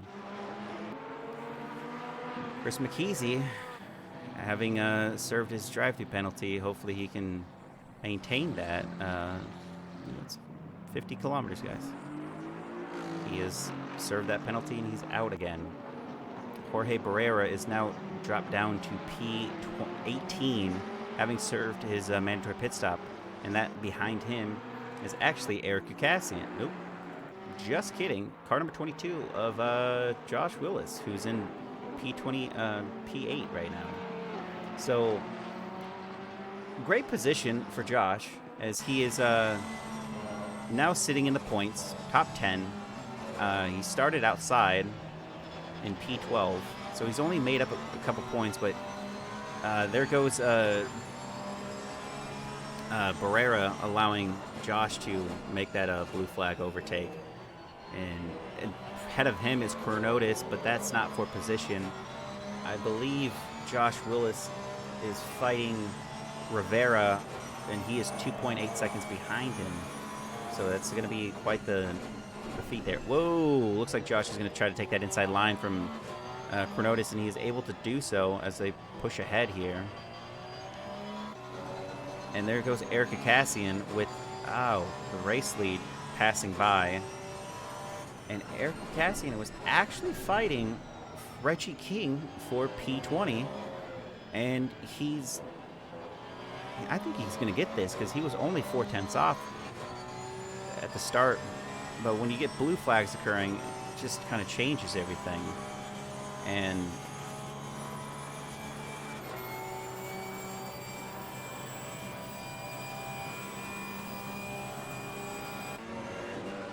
we're going to stop on by. We have Ricardo Rivera is on the heels of Aaron Free. He was ahead of him before the mandatory pit stop, when everything was in the normal, when Ed Kersetter was still in the battle for P2. But it looks like things have shaken up. And while he's 2/10 off of Aaron Free, I don't know exactly where this move is going to happen. It looks like they're pretty steady. And a lot of these drivers have had some struggles through that chicane, so maybe this is where we'll see some pace being picked up by Ricardo.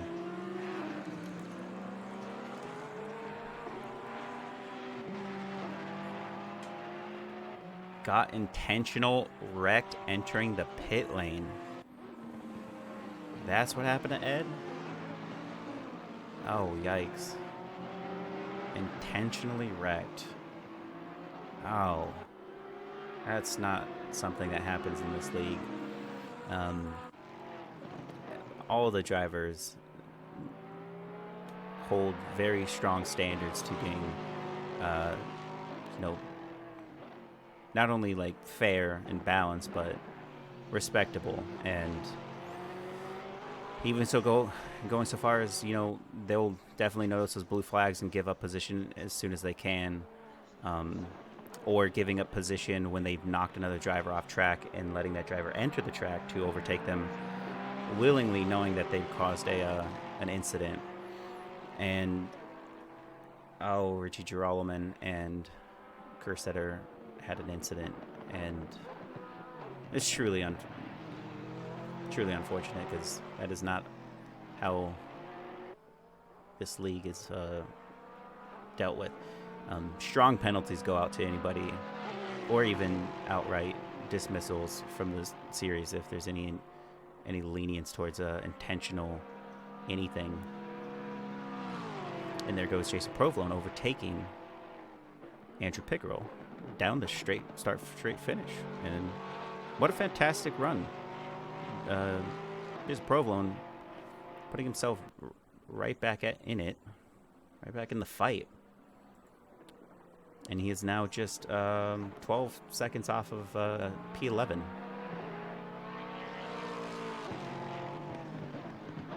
And Chris Mckeezy, who served his drive-through penalty, an unfortunate drive-through penalty, is now overtaken Eric Ucassian in such a weird manner. drilling those curbs through the chicane, but is able to stick it, and now it's just overtaken Eric Cassian for P20.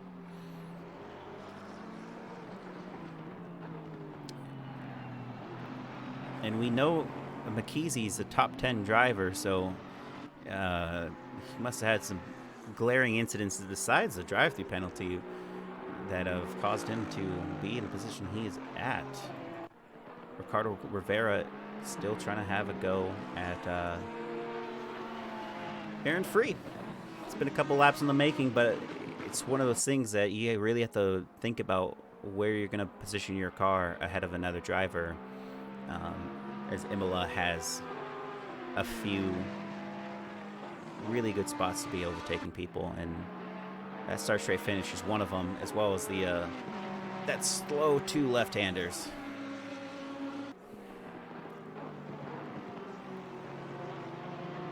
I haven't seen anyone dive bomb in the chicanes, but I believe Mckeezy actually ended up doing that in such a manner that was able to pull it off.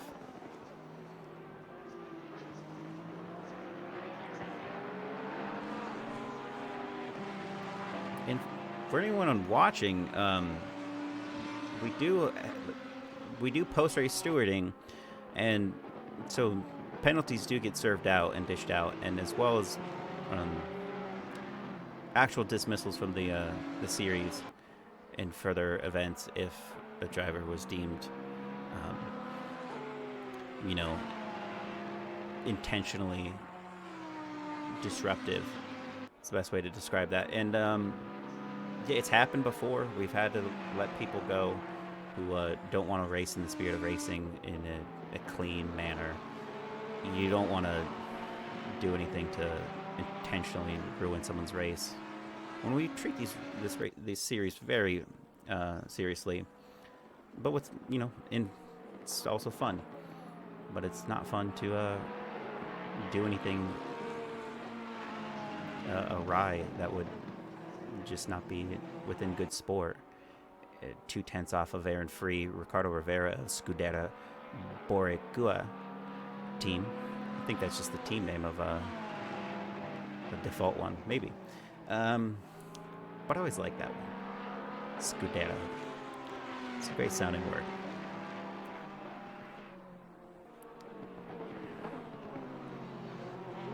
I mean, it makes sense, though. He's in a Ferrari. Still 2/10 off of this driver. Let's put it on board cam. Let's see what he's going through here. As we have Ricardo Rivera taking that chicane very tightly, nicely, hitting the curves appropriately. Maybe trying to find that toe from Aaron Free. Stefan Lindauer is actually reeled in by Aaron Free as they are all close together. That is 3/10 off and 3/10 off. So all three of these drivers are really fighting for. So we have Ali Raza still not served his mandatory pit stop, and he is only 16. He's actually 10 seconds off of a P4. So Ali Raza, who was P3 ahead of Riley Meniere, still not served his mandatory pit stop, and is also just gonna drop significantly.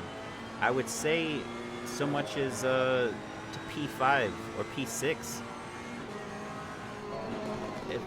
when he actually exits a pit lane. And that's going to be truly unfortunate, as he's had a very strong race. And there goes those drivers almost too wide through the corner.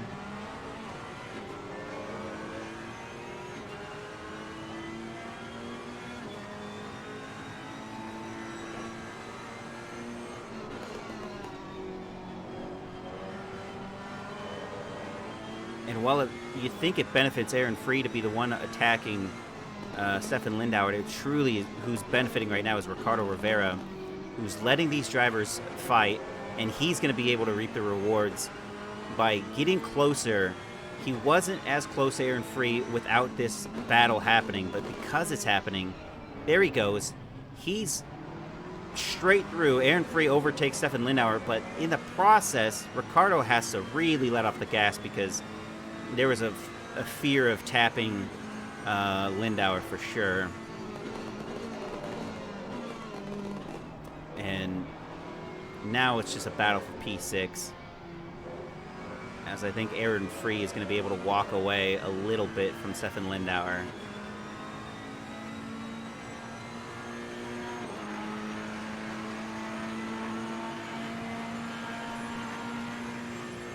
And what a fantastic drive from all of these drivers. They have very much been side by side, bumper to bumper for the majority of this race. Everybody from P4 to P9, and it wasn't until we had the shakeup of mandatory pit stops that a lot of these drivers get out of sorts. But not these drivers. These drivers have maintained some close battling and awareness throughout the race. Stefan Lindauer was at the back of the pack of these drivers when they were fighting for position, and that was like P4. Actually, it was P5. They're all fighting for P5. Now Aaron Free is leading that pack, and Lindauer, whose pit stop strategy definitely worked out in his favor because he's ahead of Ricardo Rivera when Ricardo Rivera was the one in the lead of those drivers at the start of this race.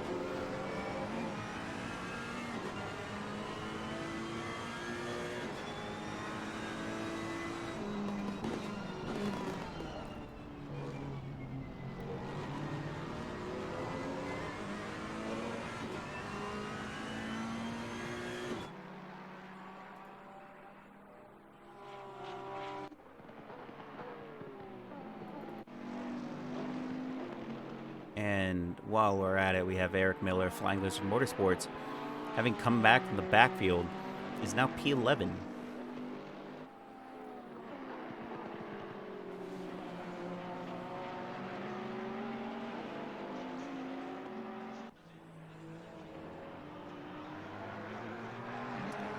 And it just so happens that while Ed Kersetter had the fastest lap on track, it looks like Danny Basin was able to overcome that lap. It was Ed Kersetter had a 141.937, and that last part is very significant because Danny Basin's best lap was a .919, so just a couple hundredths faster than Ed Kersetter for the fastest lap. And with that being said, we got 17 minutes and 48 seconds to go. It really just comes down to who's going to be the driver of the day. And I think the walkaway is Danny Basin, who is leading this race, his first ever GT3 race with the Tracklicious Sim Racing community. And he's walking away with the title. I mean, it looks like Riley Meniere is 46 seconds behind the race lead after having gone in the pit.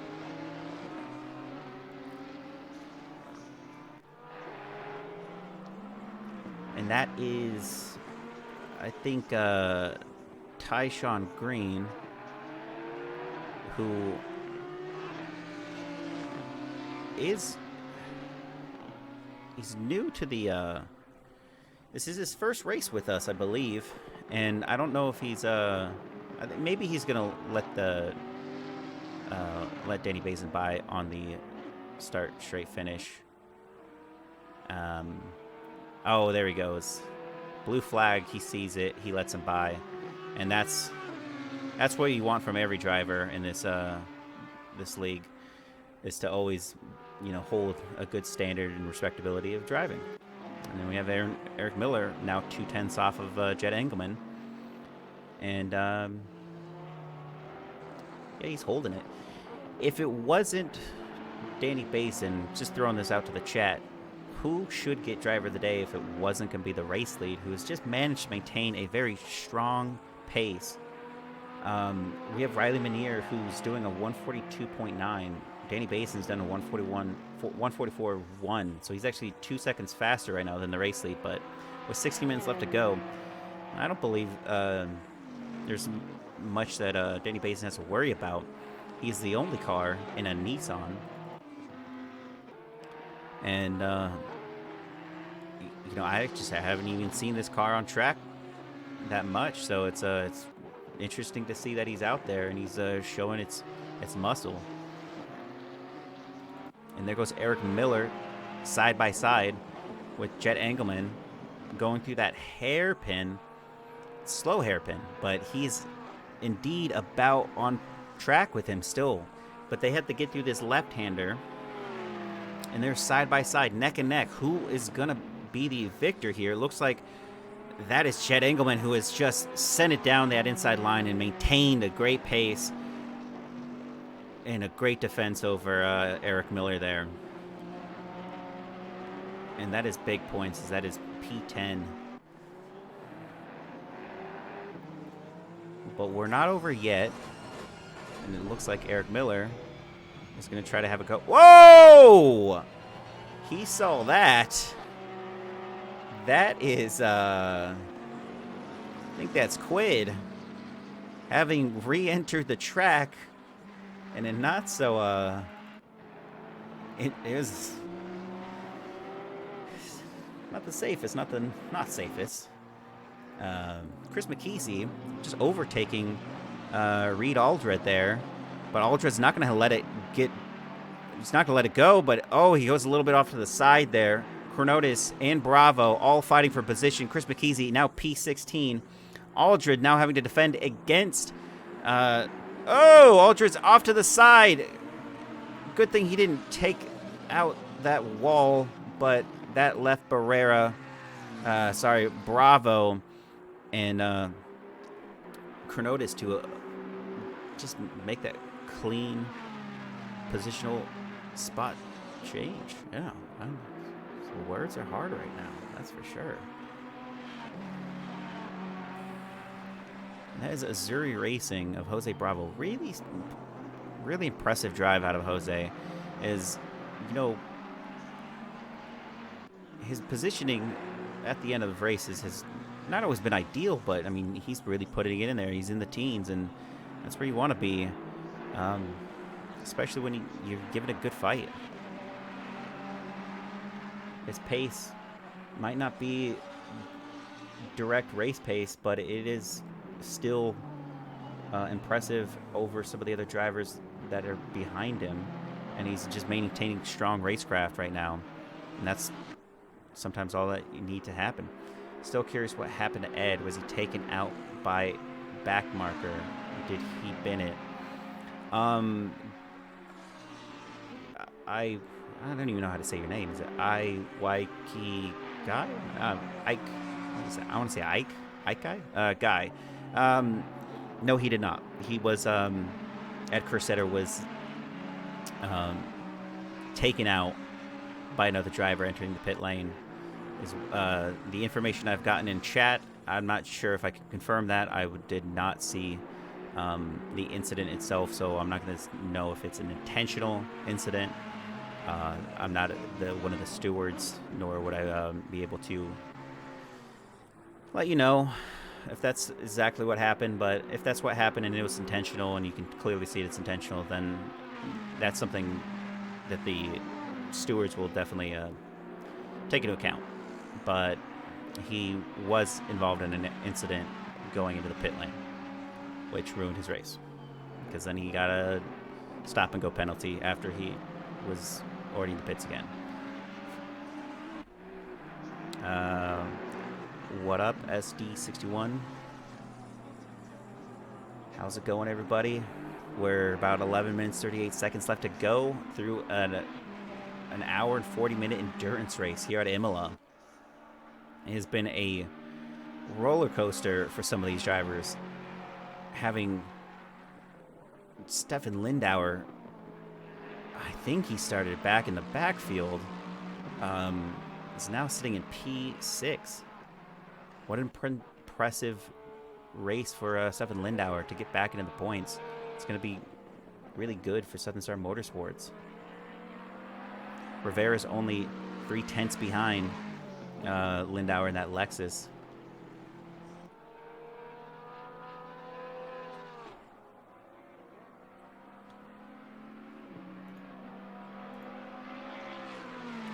And yeah, this is good as time as any. If anyone has any questions they want me to address, I can definitely try to answer those.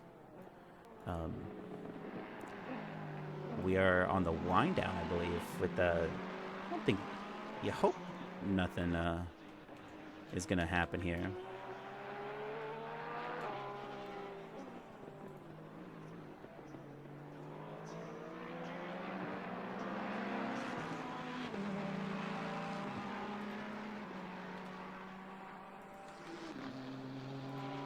And there's not much improvement, which is weird, though, because Ali Raza has still not gone in the pit lane. And that actually worries me, because if he does not serve his mandatory pit requirement, he's actually going to be disqualified from the race, I believe.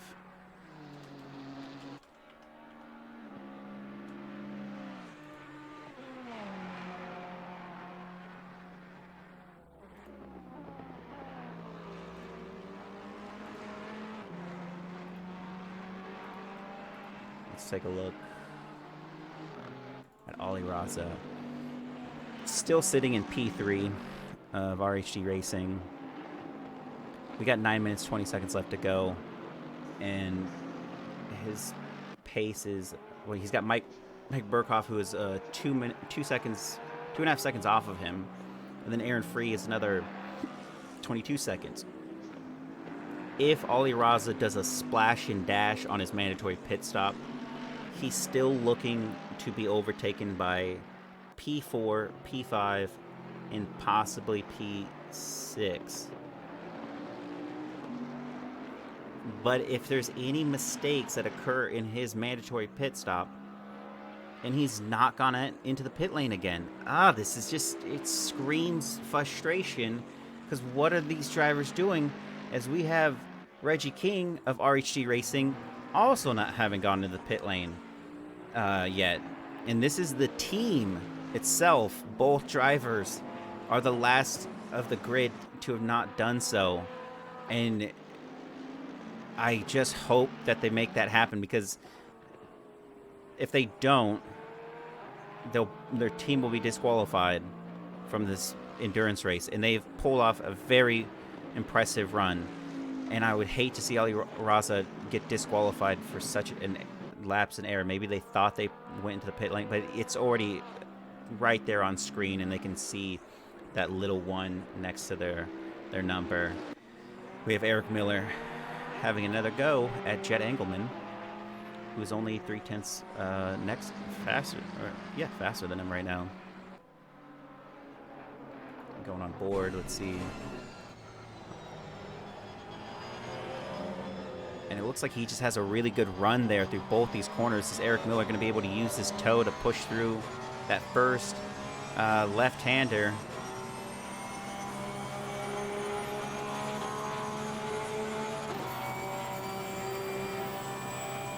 I don't believe he's even slightly close enough to be able to make this move happen.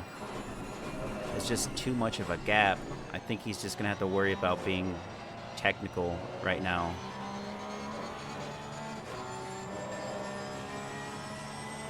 But here we have Jose Bravo of Missouri. Oh! Well, it looks close. Jose Bravo of Missouri Racing. That looked really close.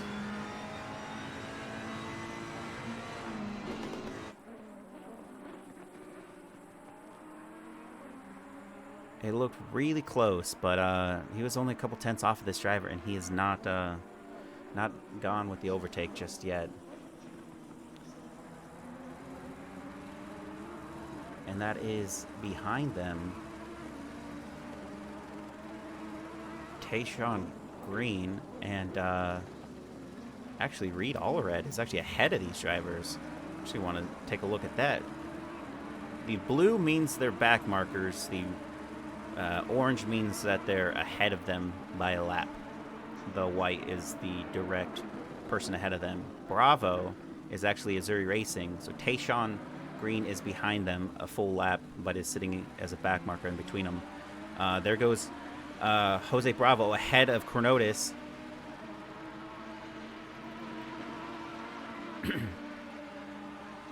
And that is Reed Aldred. As long as he maintains this, technically Tayshawn Green should be trying to pull it out of the way of these of the blue flags. Whoa! Whoa! Chronotis is completely off track. And that is not going to be great for him as he tries to rejoin. He's having trouble. Oh, there he goes. He has lost several positions off of that. That is P19 for him. And that is Reed Alderred going to be able to make up a place there at P18. And look at him in that Lamborghini. He's now still sitting behind a back marker who is definitely going to have to be waved by. I don't know if he's even seeing it yet. There's Eric Miller on the outside of that slow hairpin trying to make a move there. Happen doesn't, but it's still 2/10 off of this driver. And that is Johnny Quid just overtaking Eric Ucassian for P21. As Eric Ucassian going to give it back, try to have a go at him. That Audi backmarker should be yielding. Oh, yes, he is. If we jump back to that, you see the blue flag being waved. This is technically his first race, from my understanding. So is the first race for, I think, Reed Alderred as well. The only driver that is, yeah, I mean, it's also just about pace. If he doesn't have the pace to pass him, let's see. Let's go to Jose Bravo and Reed Alderred. Just going to. If this driver right now isn't, he has a blue flag ahead of him. Yes, he's costing him time, but if the driver ahead of him is still technically faster on pace, and it is a blue marker moment, doesn't have to give it unless he's definitely going to be able to get past him cleanly on what usually is a straightaway. And if we look at it, Reed Alderred's at a 147.2 of last, and Tayshaun Green is at a 146.4. I mean, this driver ahead of him is actually faster than him. And it is, oh, no! Santiago Orozco is sideways into the wall. And we saw that live, folks. That was another incident for Tayshaun Green and Santiago Orozco. Now both are going to have to join cleanly.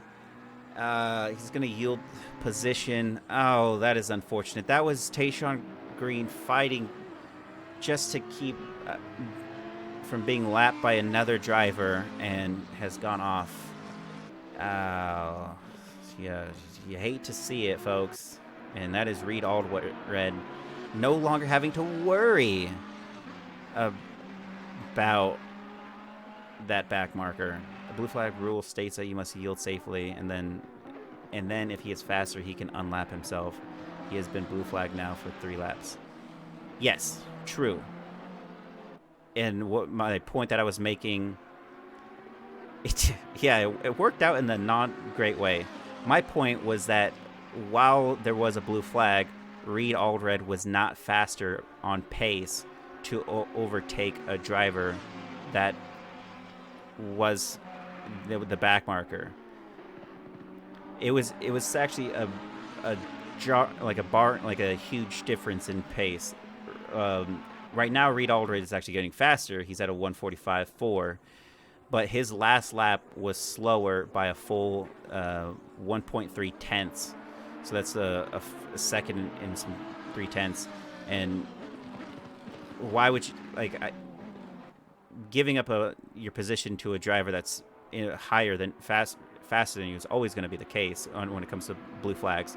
But this driver was not faster through those laps that he was getting closer to him.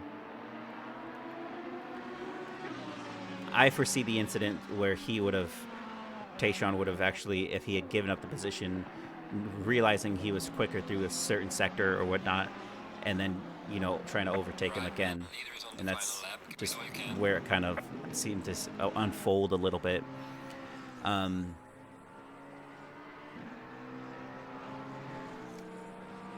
Okay.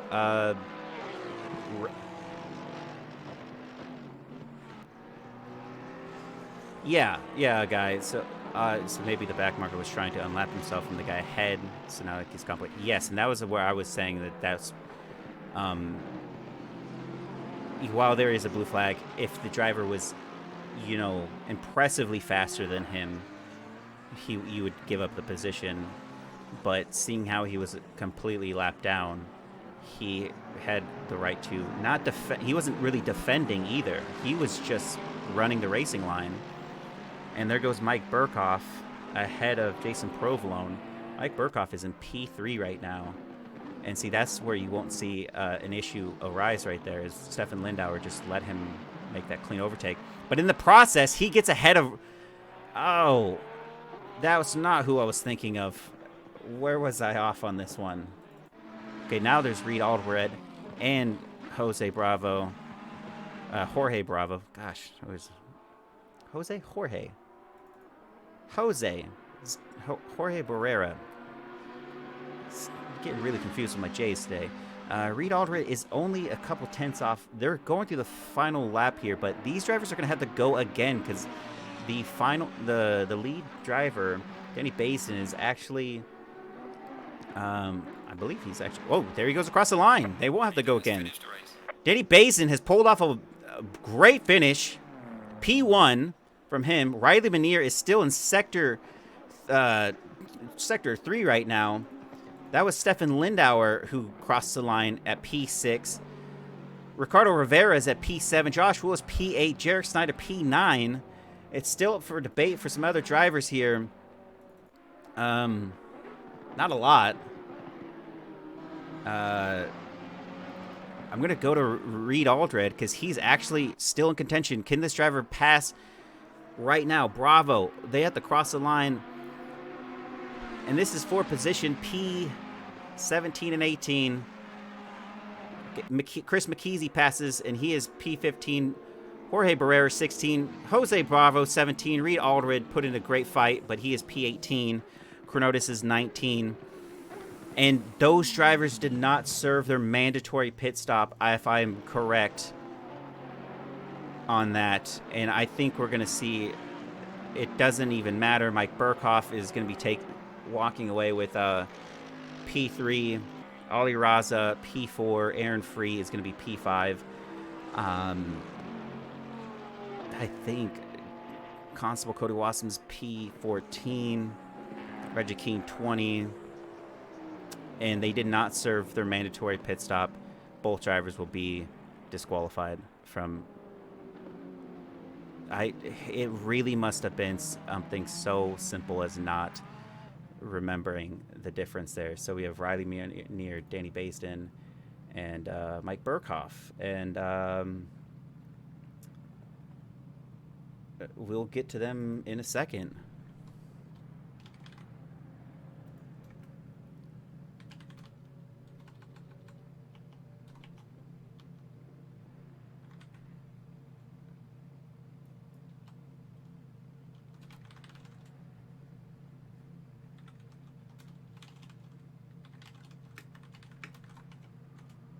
And just stay with us, folks. We have driver of the day. I'm just gonna throw it out. That was Danny Basin for sure. He drove an impressive race, and it showed. Green light, go, go, go.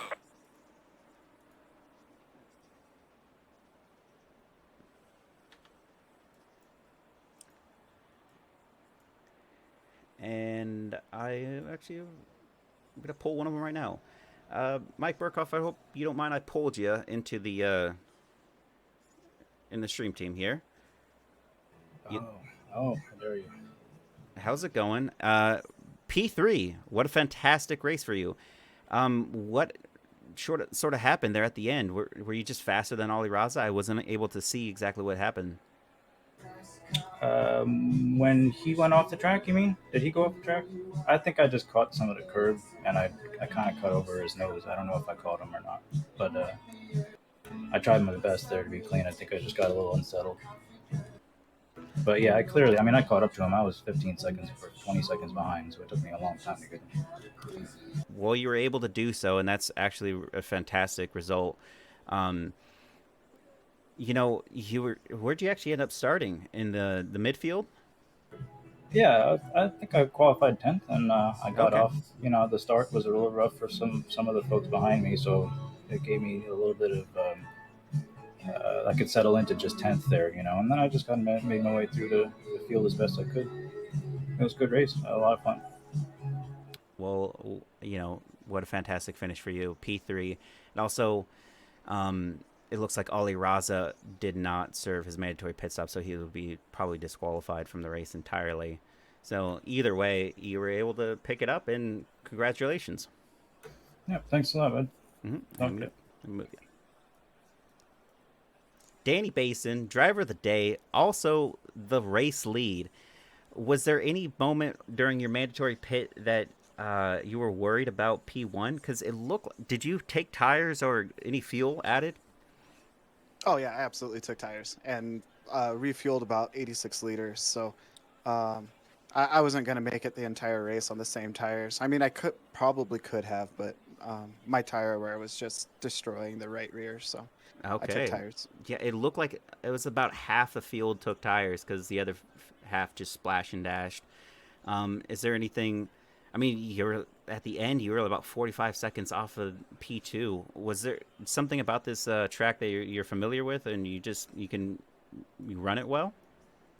Honestly, I've never driven the GTR here before, so all last week I've been putting in the work to get the setup right, and it turned out really good. Unfortunately, Ed had a rough race, which hurt my soul because we were gonna have a really good battle there at the end, and I hope the next race he comes back stronger, which I'm sure he will. He'll probably kick my butt next race. So Yeah, and what a fantastic run from him. He was about 3 to 4 seconds off of you the majority of that race, and it's just really unfortunate that something happened to him, which kind of ruined his race. And then he ended up getting that 30-second stop and go penalty on top of it, trying to exit the pit lane. But overall, it was a fantastic finish for you, and it was first race in the GT3 series with us, and you proved to be a force to be reckoned with, like in the GT4 series. So congratulations, man. thank you so much. I appreciate it. Thanks for having me. Yep. And I'll just move you. Thanks for being here. And here with me, I got Riley Meniere and Ed Kersetter. Riley, just first off, fantastic race. You really try to go out as far as you could, and you inevitably went in and lost, only a position, which is, I mean, what a great race. I mean, you had been fighting for P3, and it looked like Ali Raza and you were really going at it, having switched position several times. Were you worried about that at all, or him catching back up to you? No, I wasn't too worried about Raza. He had great pace in the beginning, and I had some good battles with him, good fights. I had a lot of fun. But then I ran wide, lost some time to him, but I felt like I could make up time in the pit stops, and I felt like my new tires were going to be better. So I was able to pull out a bit of a gap because he went in early, and I got lucky and came out in clean air. Well, I mean, yeah, it was great. It was a great race, and it's unfortunate that you would have definitely been battling at Kersetter there for position. I would not have been battling him. Ed was fantastic today. He was so unbelievably fast. It's stupid what happened, and I'm really disgusted that it happened to be one of my teammates that pulled that garbage. So. Oh, I have no idea what you're talking about there. I just know that this driver, was pulled out of the race, and that's unfortunate. But it is. It's very unfortunate. You still, I mean, like at one point, you guys, I guess, were maybe like 20 seconds. Like before everyone did the mandatory pit stop, it looked like Ed Kersetter and Danny Basin were neck and neck. It was 4 second difference there. But at the start, was there something that happened through those first corners? Because you were in your P2 and you had good pace, but through those corners you just slipped away just ever so slightly to Kersetter. Was there something he did differently than you did? We went side by side at one point. He had a bad run through corners through Tamburello, and coming into the next chicane, I had the inside line. Got in early, and then I just kind of felt like he pushed me off a little bit. Not a big deal. No big deal. It happens. It's a racing incident. I ended up in the sand, lost a little bit of position. He found his groove and went, man. Mad respect to Danny, too. Like, dude flies. Like, yeah, crazy. Just hell of a drive by him. happy to see him able to finally join us. And yeah, well done by him. Danny's nuts. Mad respect. Well, thanks for joining us, Riley Meniere. It was a fantastic race by you, and fantastic race overall. And I hope you can maintain that lead there, as it looks like you definitely will move ahead in the points over your competitors. And with a couple more races left to go, we could be looking at you in the drivers' championship, podium P1. So look forward to see what you do in the next couple races. I don't know if I deserve it, but if I end up winning the drivers' championship, I'm really going to put an asterisk on that one and look forward to next season and face that again. So, thank you. Well, thank you, Riley Meniere, and see you. See ya. All right, everybody, thank you for joining us. This is the GT3 Fall 2021 Championship here at Imola. The endurance has finally come to a close, and that was the drivers, the T1, 2, and 3 that we just interviewed. If you want to watch us, we are going to be having our GT4 race next week on Thursday at 9 p.m. Eastern Standard Time, and then the following Sunday would also be, not this next coming Sunday, but the one after that, we would be doing the GT3 round 9. So just stick with us, follow us on Discord, all the social medias that we got going down. You just hit the buttons below. And thanks for joining us. Appreciate it.